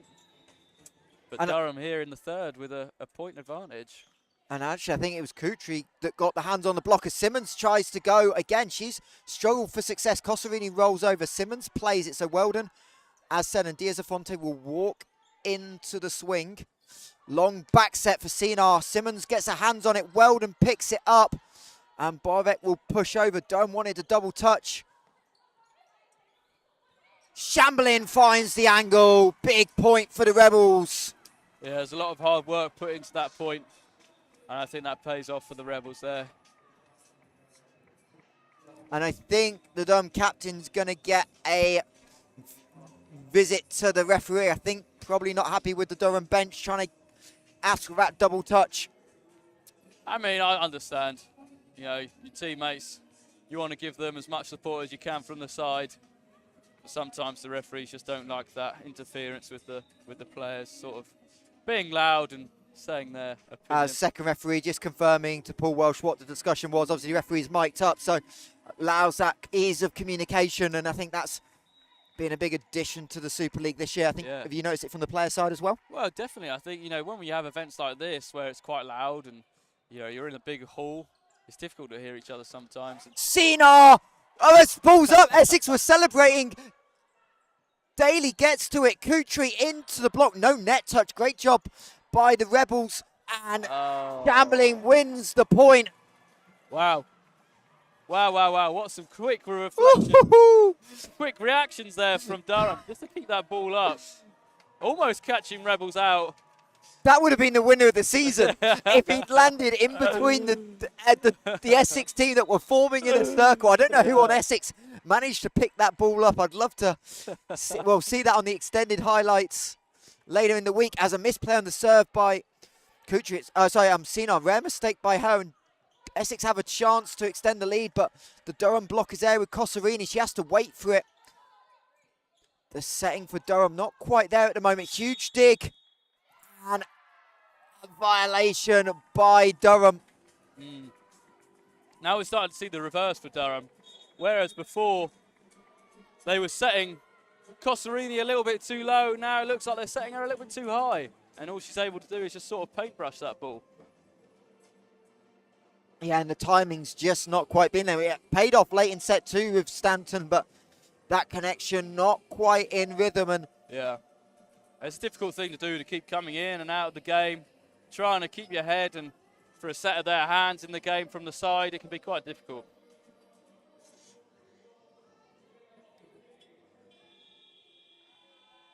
As a very, very early player of the game vote in the arena, I don't think we're anywhere near understanding who's going to win the game, never mind player of the game. Yeah.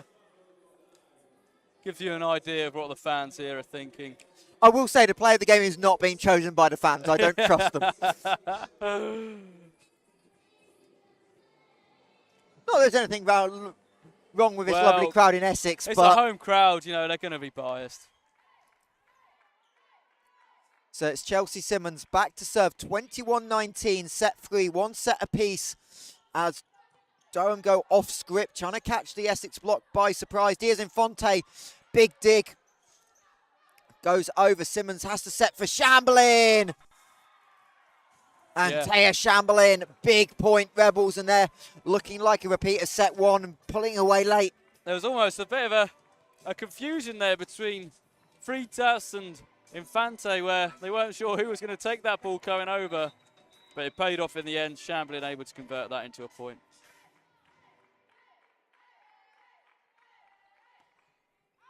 As Simmons sends it halfway to Colchester. Again, we're seeing a lot of those errors from the service line. That's not going to help anyone.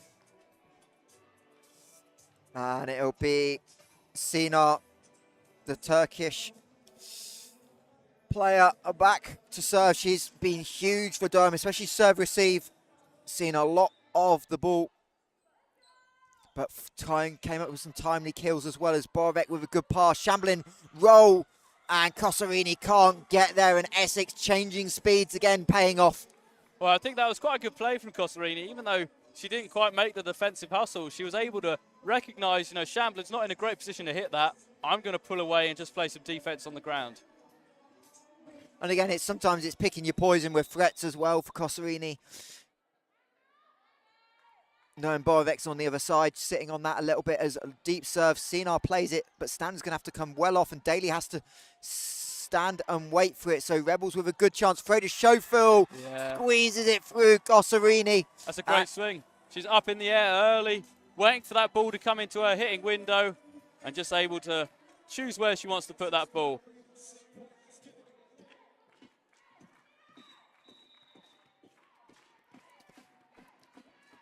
So 4 set points for the Rebels.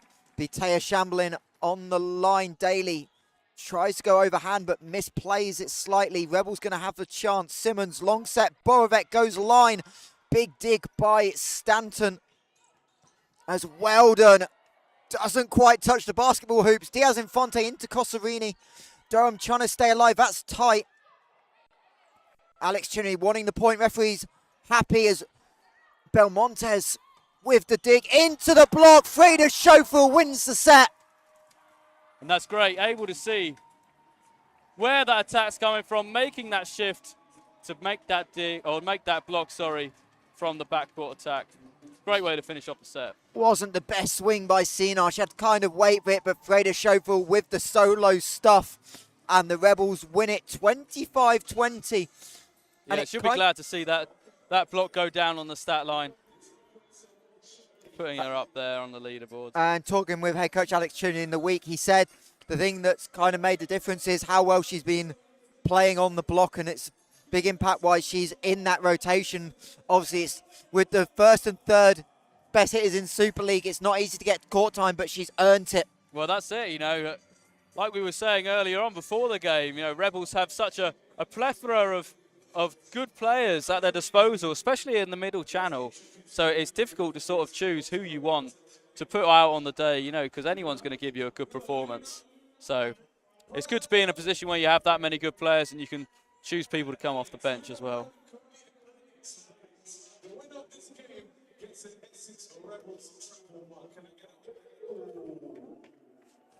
As we've got some participants, I've got no idea what they're doing, but they're about to try and win a mug. Yeah, I'm interested to see if it will be any volleyball skills or just some sort of game. All I know is it's a really long instruction. I've got no idea, but we're going to have fun up here and watch.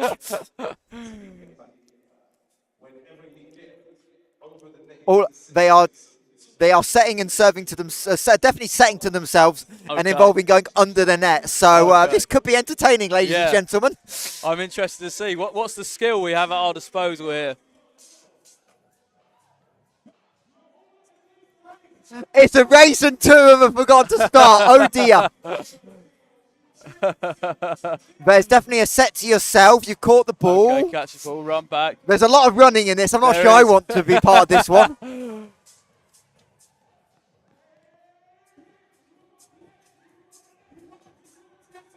Oh, they forgot that everyone's forgetting to set it to themselves. This is absolute carnage. I've got no idea who's won. There's some guy standing on the end line.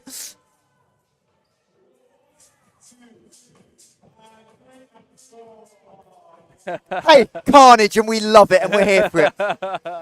Here at the Essex Sport Arena, big crowd in attendance. And he's won himself a travel mug. And there's definitely a couple of people that are tired. I'm tired just watching it. So as we get ready for set 4, Ben, keys right now for Essex. Where do they need to improve to close this out 3-1? Well, I think it's quite a generic saying, but I think they really do need to focus on their serving. Maybe even trying to put Durham out of system at the moment, because it looks to me like they're recognising they're making a lot of errors, but then sort of taking a lot of the power off of their serve now to make up for that. But that sort of gives Durham a better look at their serve receive, and then into Essex a better look at their attacking. So they need to work on their serving. And I think Durham needs to continue to produce a bit more better serve receive and to sort of engage this second middle a little bit more in Leskow. Try and get her firing a bit more. Continue to get Sinar firing on the serve receive and the attack.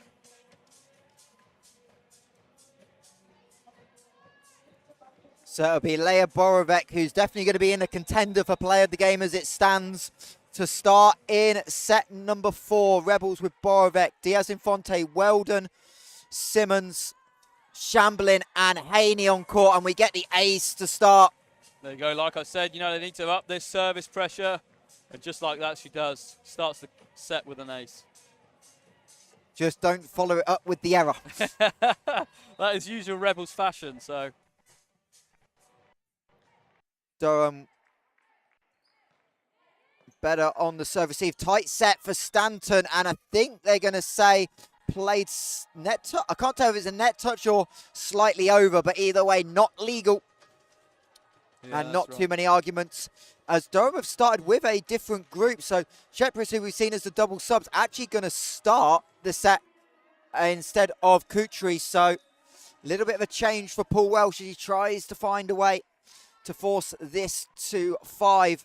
And that won't help. There's another ace by Borovec. Well, that's right. I think, you know, they've really been trying to target Sinar thus far in the game on the serve. And that's starting to pay off for them as we see a couple of points coming their way. maybe head coach Paul Welsh making that substitution to try and engage their serve receive a little bit better. Belmontes, who feels like she's been starved of the ball a lot, and Durham get into the block and win the point, but it feels like a little bit of a game plan in Essex with the way Belmontes was playing in set one, just trying to avoid her on some of the swings and serves. I think that's right, especially on the service line, trying to keep that ball away from her, because you know if she passes it, gets in the way of it, it's going to be at least a 2 or even a 3-point pass. Shamblin squeezes it through the block of Lesko and Chyprus. And Taya Shamblin's had a big day on the offensive end, normally known for that defensive speciality, but her points have been crucial for the Rebels. Yeah, especially in that third set there, scoring lots of points for the Rebels, putting them into a 5-point advantage. As Sina with the tip, well picked up by the Rebels. Shamblin goes cross court as backs into the pipe by Daly, and she goes into the net. Yeah, and that was quite a clear one there, you know. No touches off the block there, just right into the net band. So that was an easy call for the referees to make. And the Rebels out to a 4-point lead, but I think they've had a 4-point lead at some point in every set. Obviously couldn't close out set 2. Yeah. And if anything, you want to be behind at 15 in this game. I feel like every set's been won by trailing. Well, that's it, yeah. I think so far in these first 3 sets it has been. Stanton back set off the block. Boric able to pick it up. Diaz Infante from the back row finds Stanton. Chyprus into the block, going to be rescued by Durham, but not in court. And Paul Welsh, quick timeout. And the Rebels up to 6-1 early and trying to get this done in 4. Yeah. I think, you know, for the Rebels, it's a big win for them, not only to defeat Durham, but to defeat them maybe in 4 sets. You know, as we say, historically, Durham have always been a powerhouse of the Super League, especially on the female side and the men's side. So if the Rebels are able to come up with a win today, albeit even a 3-1 win, I think they'll be over the moon with that. And obviously the big difference between 4 and 5 as well is that extra point. Yeah. With Essex trying to clinch top 4. As much as winning 5 would be nice, it would be a drop point as well. Yeah, and just gives those teams behind a little bit of a chance. So this set is crucial for the Rebels. Yeah, and like you say, Durham currently sitting, what was it, 7th or 8th? They'll need coming in, yeah. Every point they need to try and crawl their way up the leaderboard a little bit more.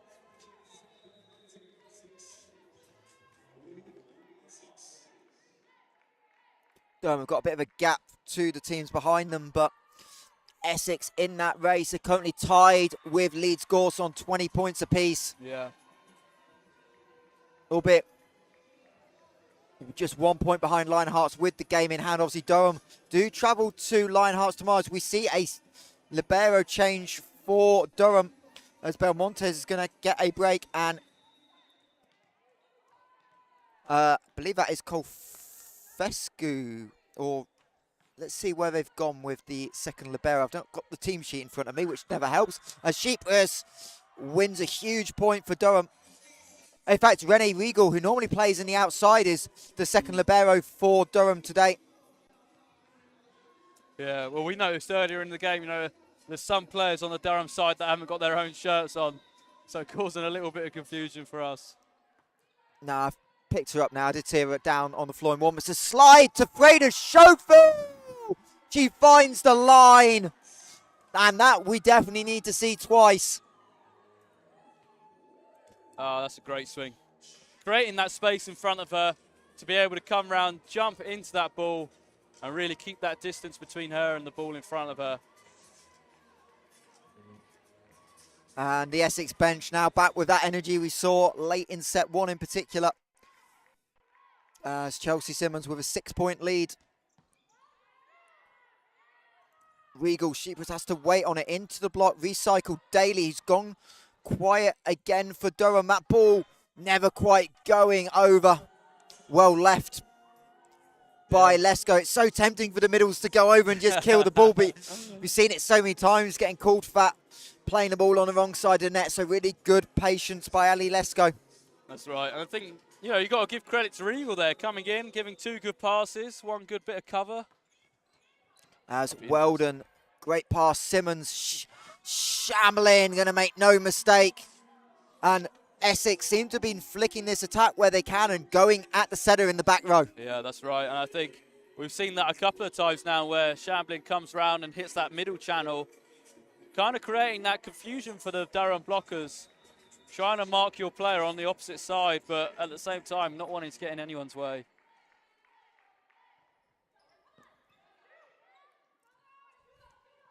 As Shebra is able to beat the block, and she's come in and made a huge impact. Not someone that's really known for killing the ball coming in,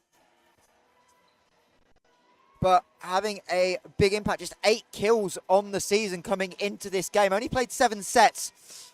Another one of the Durham players that struggled with injury to start the season, but has come in and definitely helped her team. But that one won't, as the ball goes over the baseline. And Essex still have that 6-point lead. Set number 3. Nice to see a lot of Chelsea Simmons love still in the chat. That's right. They've got a big fan club for Chelsea Simmons over in America. I will notice that Kat Tolley's gone very quiet since the end of set 1, though. Well, she's probably walking down the aisle now. As Sinar completely misreads the serve. And that's another ace, this time for Freda Schofel. Rare ace for her on the season. And Rebels starting to pull away in what's been a very tight game. It has been. You know, this is a big change compared to the score lines in the previous sets.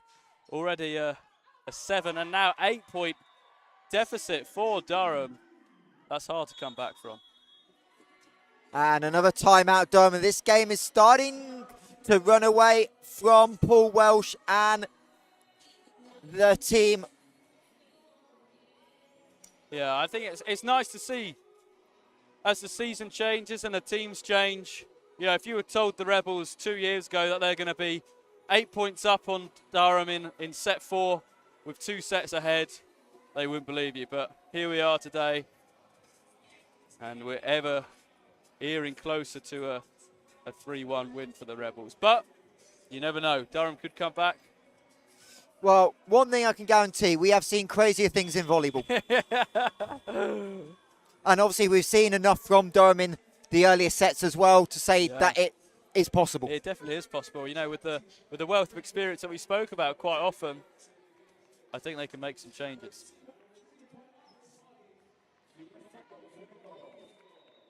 Did I just hear the word after party? There is an after party. I think. Oh, long day for you. Over in the SU bar. Well, we'll see how the next game goes. Whether we'll be celebrating or commiserating. Well, obviously doubling up as well, so I'm sure rest and recovery needed ahead of Newcastle tomorrow's. Cosarini gets dug by Freda Schofel. Stanton having to go unconventional on the set, and Daly pushes it wide. Huge pick up by Freda Schofel and earns the point, and Durham make the double sub. I think that's the right decision. You know, you need to change something. You can't just keep losing points. Maybe this change in momentum is going to cause a change in Durham.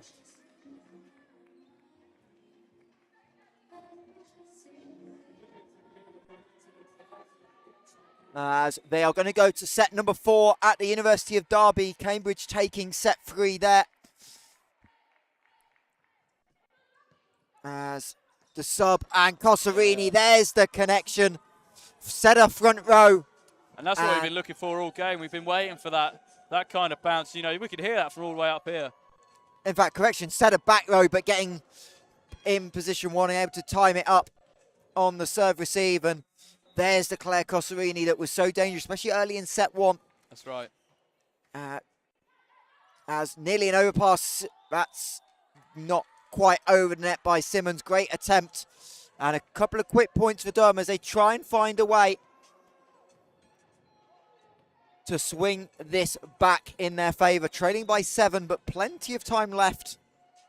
If you can string together 3 or 4 points on serve, that will help us. Simmons, Diaz-Infante goes on the sharp angle, can't find the floor, and the swing just a little bit long by Sina. That's right. This is one of those interesting times where you think, right, 8 points ahead, fourth set. Do we just keep the steam train rolling and win this set, or do we try and make some changes and get some of the bench players playing? Well, Ben Osborne, this might interest you. Score from the University of Nottingham on the men's side as Durham find the winner. Mallory Eagles 20, University of Nottingham 25 in set number 1. Wow, okay. And that is even more interesting, you know, after the scoreline of a 3-0 loss to Stockport for the Uni of Nottingham the other week. So the good old Christmas rust, maybe, well, but also I'm sure you've been in a plenty of an Alex Porter team meeting after a bad loss. Yeah, sometimes it's the one thing that gets you going is Haney misses on the slide. It's a fair point. Maybe they've had a stern talking to from Freddie Fairbairn, and they're making the changes they need. Obviously, for all 5 of the top 5 teams in the Men's Super League playing each other over the course of the weekend. Obviously, the men against Durham and Newcastle. So for the Rebels, and obviously Mallory Nottingham squaring off right now. So potential impact that we'll see all the way into April is a big swing. Weldon with another pickup. Shambling goes off speed roll from the back. And that's a great change of pace, you know, to see the defense positioning and to get that defense up from a hard swing, then just to completely change the pace of the rally with that short roll over the top of the block. That's a really good shot.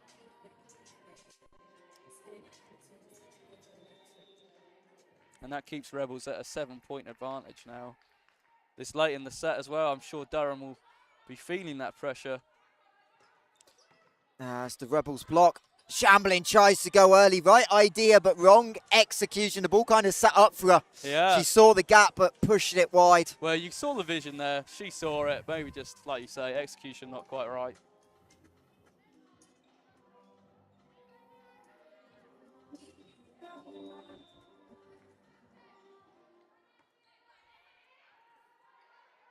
Haney having to play setter, finds Shambling. Middle, not quite the timing for Lesko. She tips it over, can't find the winner, and Diaz Infante into the net. And the problem with Rebels now is it's very, very easy to get complacent. When you're this comfortable in the set, 5 points ahead, you know, you really don't want to see that complacency take over. Alex Shinnery talking to the scorer's table. Couldn't quite work out if it was to the second referee there. Haney looked like she was interested. They go to Shambling and that off the block and out of court. Yeah, we've seen that shot a lot today from the Rebels. Just going off that outside blocker's hand and causing that nice point out of the side of the court.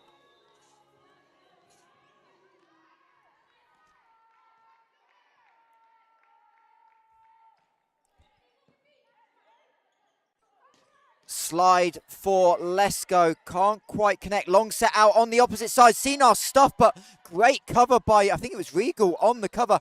Shambling into the block of Lesko. That's brilliant. Just trading back and forth those hits, those blocks. And it's Durham that come out on top.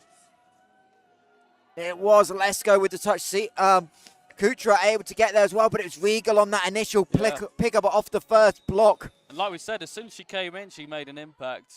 And picking up balls like that, where they're being blocked almost vertically down, that's really good covering. Borek, perfect pass. Simmons finds the floor. Chelsea Simmons struggled with that today, but gets it to go this time. And that lead is hovering at 5 or 6, and Durham have got to start making the push now, with Rebels 8 points away from the match.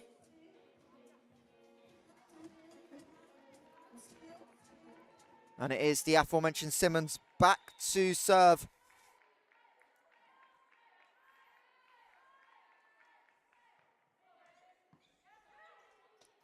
Another middle attack. Lesko, not the prettiest. Big pickup by Weldon and Simmons, but free ball for the Palatinates. Going to Lesko again, and she misses.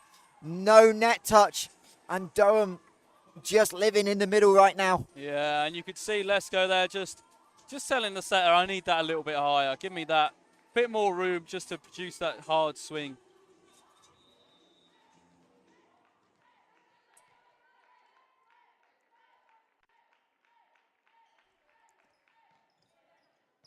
Much better serving in this set by the Rebels. Let's go with an impossible angle to swing from. Ready to Schofield down the middle, no mistake. Yeah, the Rebels going back to their middle and saying, you know, this is how we do it. This is how you score the point. But again, difficult. Trying to run that middle channel when the pass is just push the setter off the net. Always puts you in a difficult position as a middle. And the Durham offense has just got super one-dimensional. And you want to run middle, but you've also got your best hitting middle in Cosarini on the bench. Lesko's played well, but the outsides are the ones that have struggled to kill the ball as Weldon stops one there with a huge pickup again. She's had a terrific game in the back row, and that off the hands, off the block. Well, that's just what I was going to say. You know, I think the Durham attackers, especially on the left side pin, have been going a lot cross-court, but Weldon's been soaking all that up and picking up those balls with ease. But as soon as you see they change that up and go line, they score the point. So maybe that's where they need to expose a little bit more, is that line channel.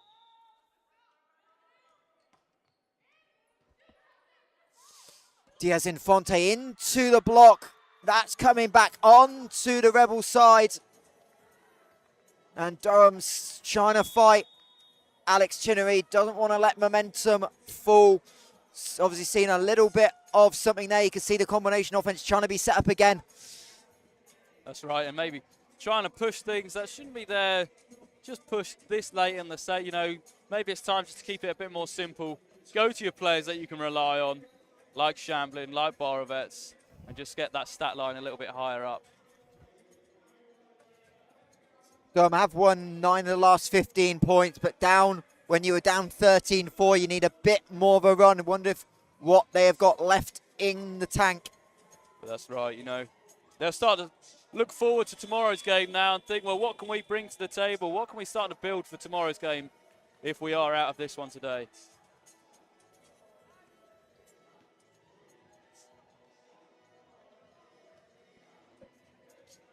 As just a little bit of debris on the court being picked up out of the timeout. It'll be Ali Lesko to serve. So Durham get Cosarini back onto court here.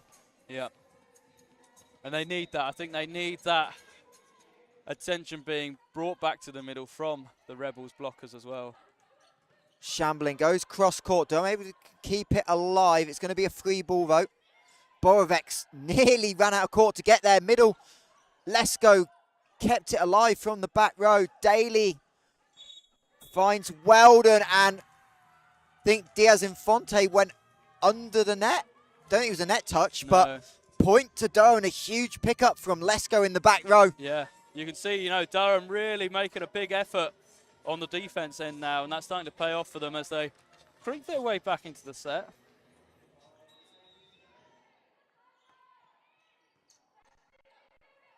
One-handed tip. Terrific job not to go through the net by Shamblin. Simmons is going to set up, though. Diaz Infante waits on it. Pancake by Borovec.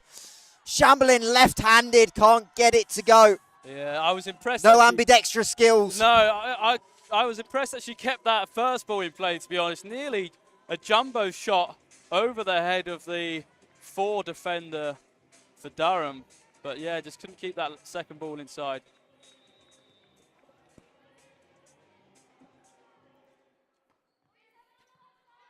Simmons off one knee. Diaz Infante misses the line, and suddenly Durham are right back in set number 4. We've talked about come from behinds. Well, that's Can right. they pull it off again?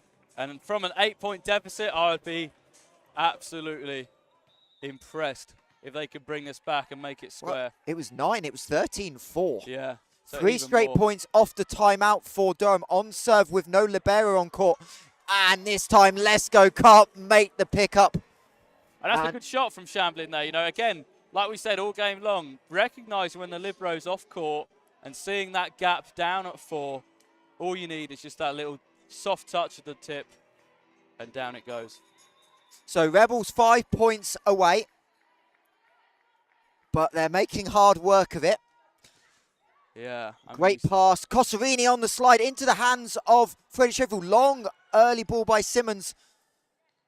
Cosarini has to wait on it and pushes it wide. Huge missed opportunity for Durham. That is, especially from a free ball attack that Simmons gives over. You need to really convert those. Making errors on those types of balls is going to cost you the game.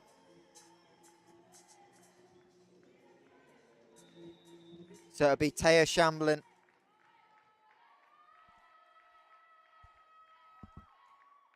Going long and a service error. Rare service error in set number 4. Credit where credit's due. That's right. I do think, they've maybe realised that the serving isn't their strongest thing at the moment, and they're just keeping it in play. But hey, make teams earn points. Don't give them free of charge. That's right. That's right. So Durham just choosing not to go with the sub, and there's a huge block. Daly and Cosarini combining. The Palatinites are not dead yet. It was Daly almost on a solo with... Yeah, that's right. I mean, Diaz Infante has been quite quiet this set. Had quite a few stops against her from the Durham block, so I'll be surprised to see who Simmons chooses to go back to here. Borovec going to get it back from Simmons into the block. Doesn't quite get a touch. I think Diaz Infante went to play it and, if anything, couldn't get there, and that benefited her because I don't think she's going to be able to control it. And interesting, Essex choosing not to go with a serving sub here with Freddie Schofield on the service line. Ooh. Late call of in. And that's a really awkward angle and a really smart piece of hitting for Kutri. That was not easy. I think she almost had to go over offhand to force it into the block. Yeah, squeezing that down between the blocker and the net and just bringing a point back to the red. So Durham need to make a run on serve. They're going to ask Jamie Daly to do it. 10 aces on the season. Can't make it 11 as Shamblin on the serve receive. Borovec goes cross-court, dugout. Daly from the pipe. Weldon's going to play it. Neither team really quite fully in system right now. A little bit scrappy. Playing some very safe shots here, I think, from both Durham and Rebels. Borovec. Cosarini gets a touch on it. Haney has to play it. Diaz Infante tries to roll it and hits the net. And Durham have got it to within 2. There is one timeout left. Alex Chinnery getting instructions. I think he wants the ball going to the our side of the court with Borovec potentially. Yeah, well, I think she's been the only one that's really been hitting it, her and Shamblin at the moment. So you need to really give it to the players who are going to give it. As Shamblin decides to play it. Good pass nonetheless. Borovec into the block of Cosarini. She looks a little shaken up. Long set off the block. Durham within 1. I think that was off Cosarini's face there. Yeah, maybe. She was definitely shaken up. Timeout, Alex Chinnery. Yeah, off the hands of Diaz Infante. Wasn't the easiest. And right now the Rebels are reeling. This was a 13-4 lead. It's down to 1. And this is a moment, Ben, you've been in these huddles before. You've lost momentum, closed the set. You desperately don't want this to go to 5 because Durham, if they do, with a comeback like this, will have all the momentum. Well, that's right, and we've seen it so many times here at Essex Sport Arena. I think when you're in those huddles, what we speak about the most is just, look, strip it down to the basics. We don't need to do any fancy here.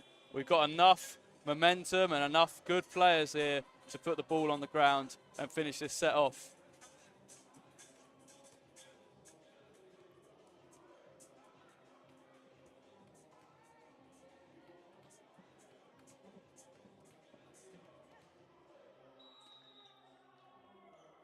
So Daly to serve, goes Shamblin, wanted to leave it. Borovec cross court finds Sino. That's going to go over the net. Swing by Haney.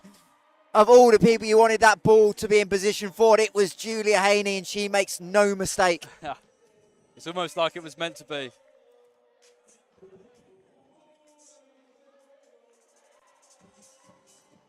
As the crowd well into it here.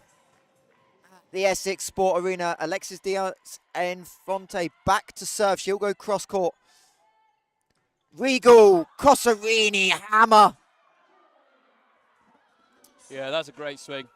Again, timing perfect, opening up, seeing that angle down to the 5 position and just unloading. And it's a huge set as well by Carter. That was tight to the net. She had to twist.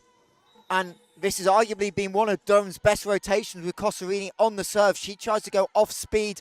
Pass out to Borovec. Cosarini with the cross-court dig. And no touch. you could see what Signal was going for She there. went power. Yeah, she wanted to go high off the hands. Just get a touch off the block. That's all you need. But narrowly missing. 2 match points to the Rebels. It's not been easy. It No. would not be surprising if we go to extra points. Can Leia Borovec close it out at the service line? She'll go down the line. Kutri goes underhand. That's a good set, though. And misplay by Kutri, and the Rebels win 25-22 and 3 sets to 1. And I don't know what the stats are now. I don't know if that's...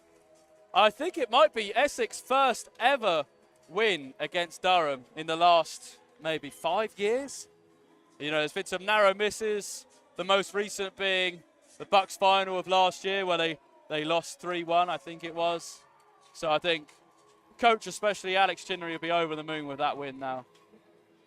Yeah, final score 25-19, 23-25, 25-20 and 25-22. The Rebels take it 3 sets to 1. Ben, terrific game of volleyball though. Opportunities for both sides. They'll look at the tape and have some definite positives and also some moments of regret. I think so. And especially for Essex there, being able to take that win from today, you know, they're going to be really happy with that. It's only going to push them further up the table.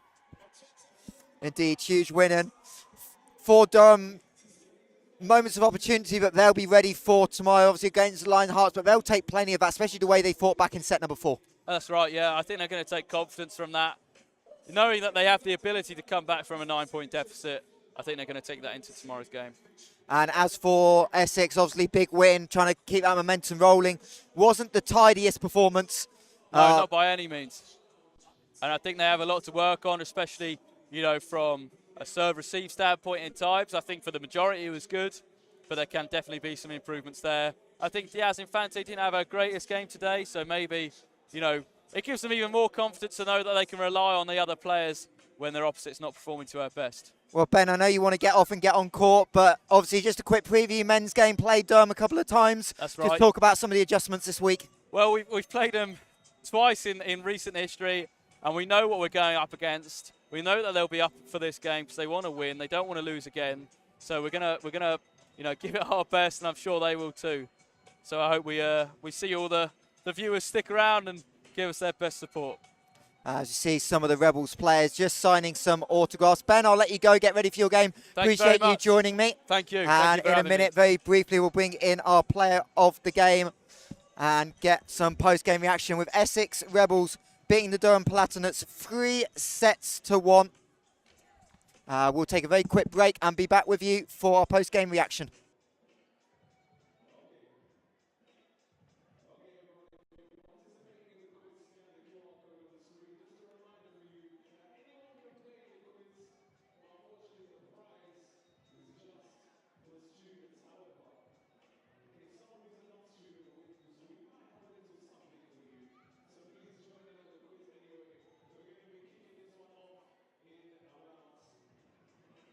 I'll look that way and that way. It's great.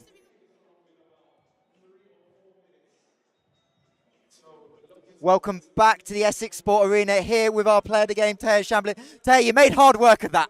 Oh, yeah, we worked super hard there. We put so much respect on Durham's name coming into this, but we played our best game, and I think it turned out super great. It was so fun. Obviously, a game back and forth, momentum flip. What was the crucial factor for you in that set 4 to have that early lead, which really gave you that room to have some mistakes late on? You know, after the loss of the second game, we have this saying, we're saying all gas, no brakes, and we really committed to that in the start of the third game, and we really stuck with it. We said all gas, no brakes, and it was all gas. And I have no doubt from here, there was some talk about service errors in set number 2 and 3 in particular.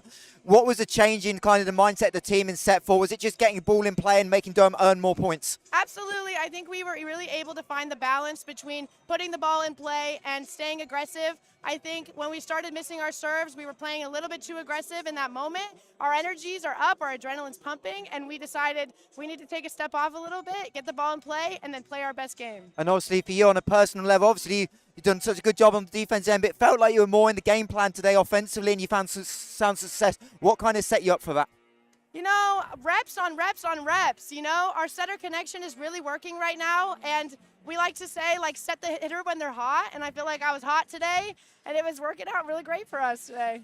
Obviously, great to have a big crowd as well. How important was that for you to help close that game out? It's everything. Having the crowd here is really everything. The energy in the room, even when we're down on ourselves, and we know there's our fans in the stands. We know we have familiar faces out here. It really gives us the confidence to keep playing and to just shake everything off. Well, congratulations. Big 3-1 victory. Keep the momentum going. That is our player of the game, Taya Chamberlain. And we'll take a quick break here at the Essex Sport Arena. But next up, it will be the men as Essex and Durham face off once again.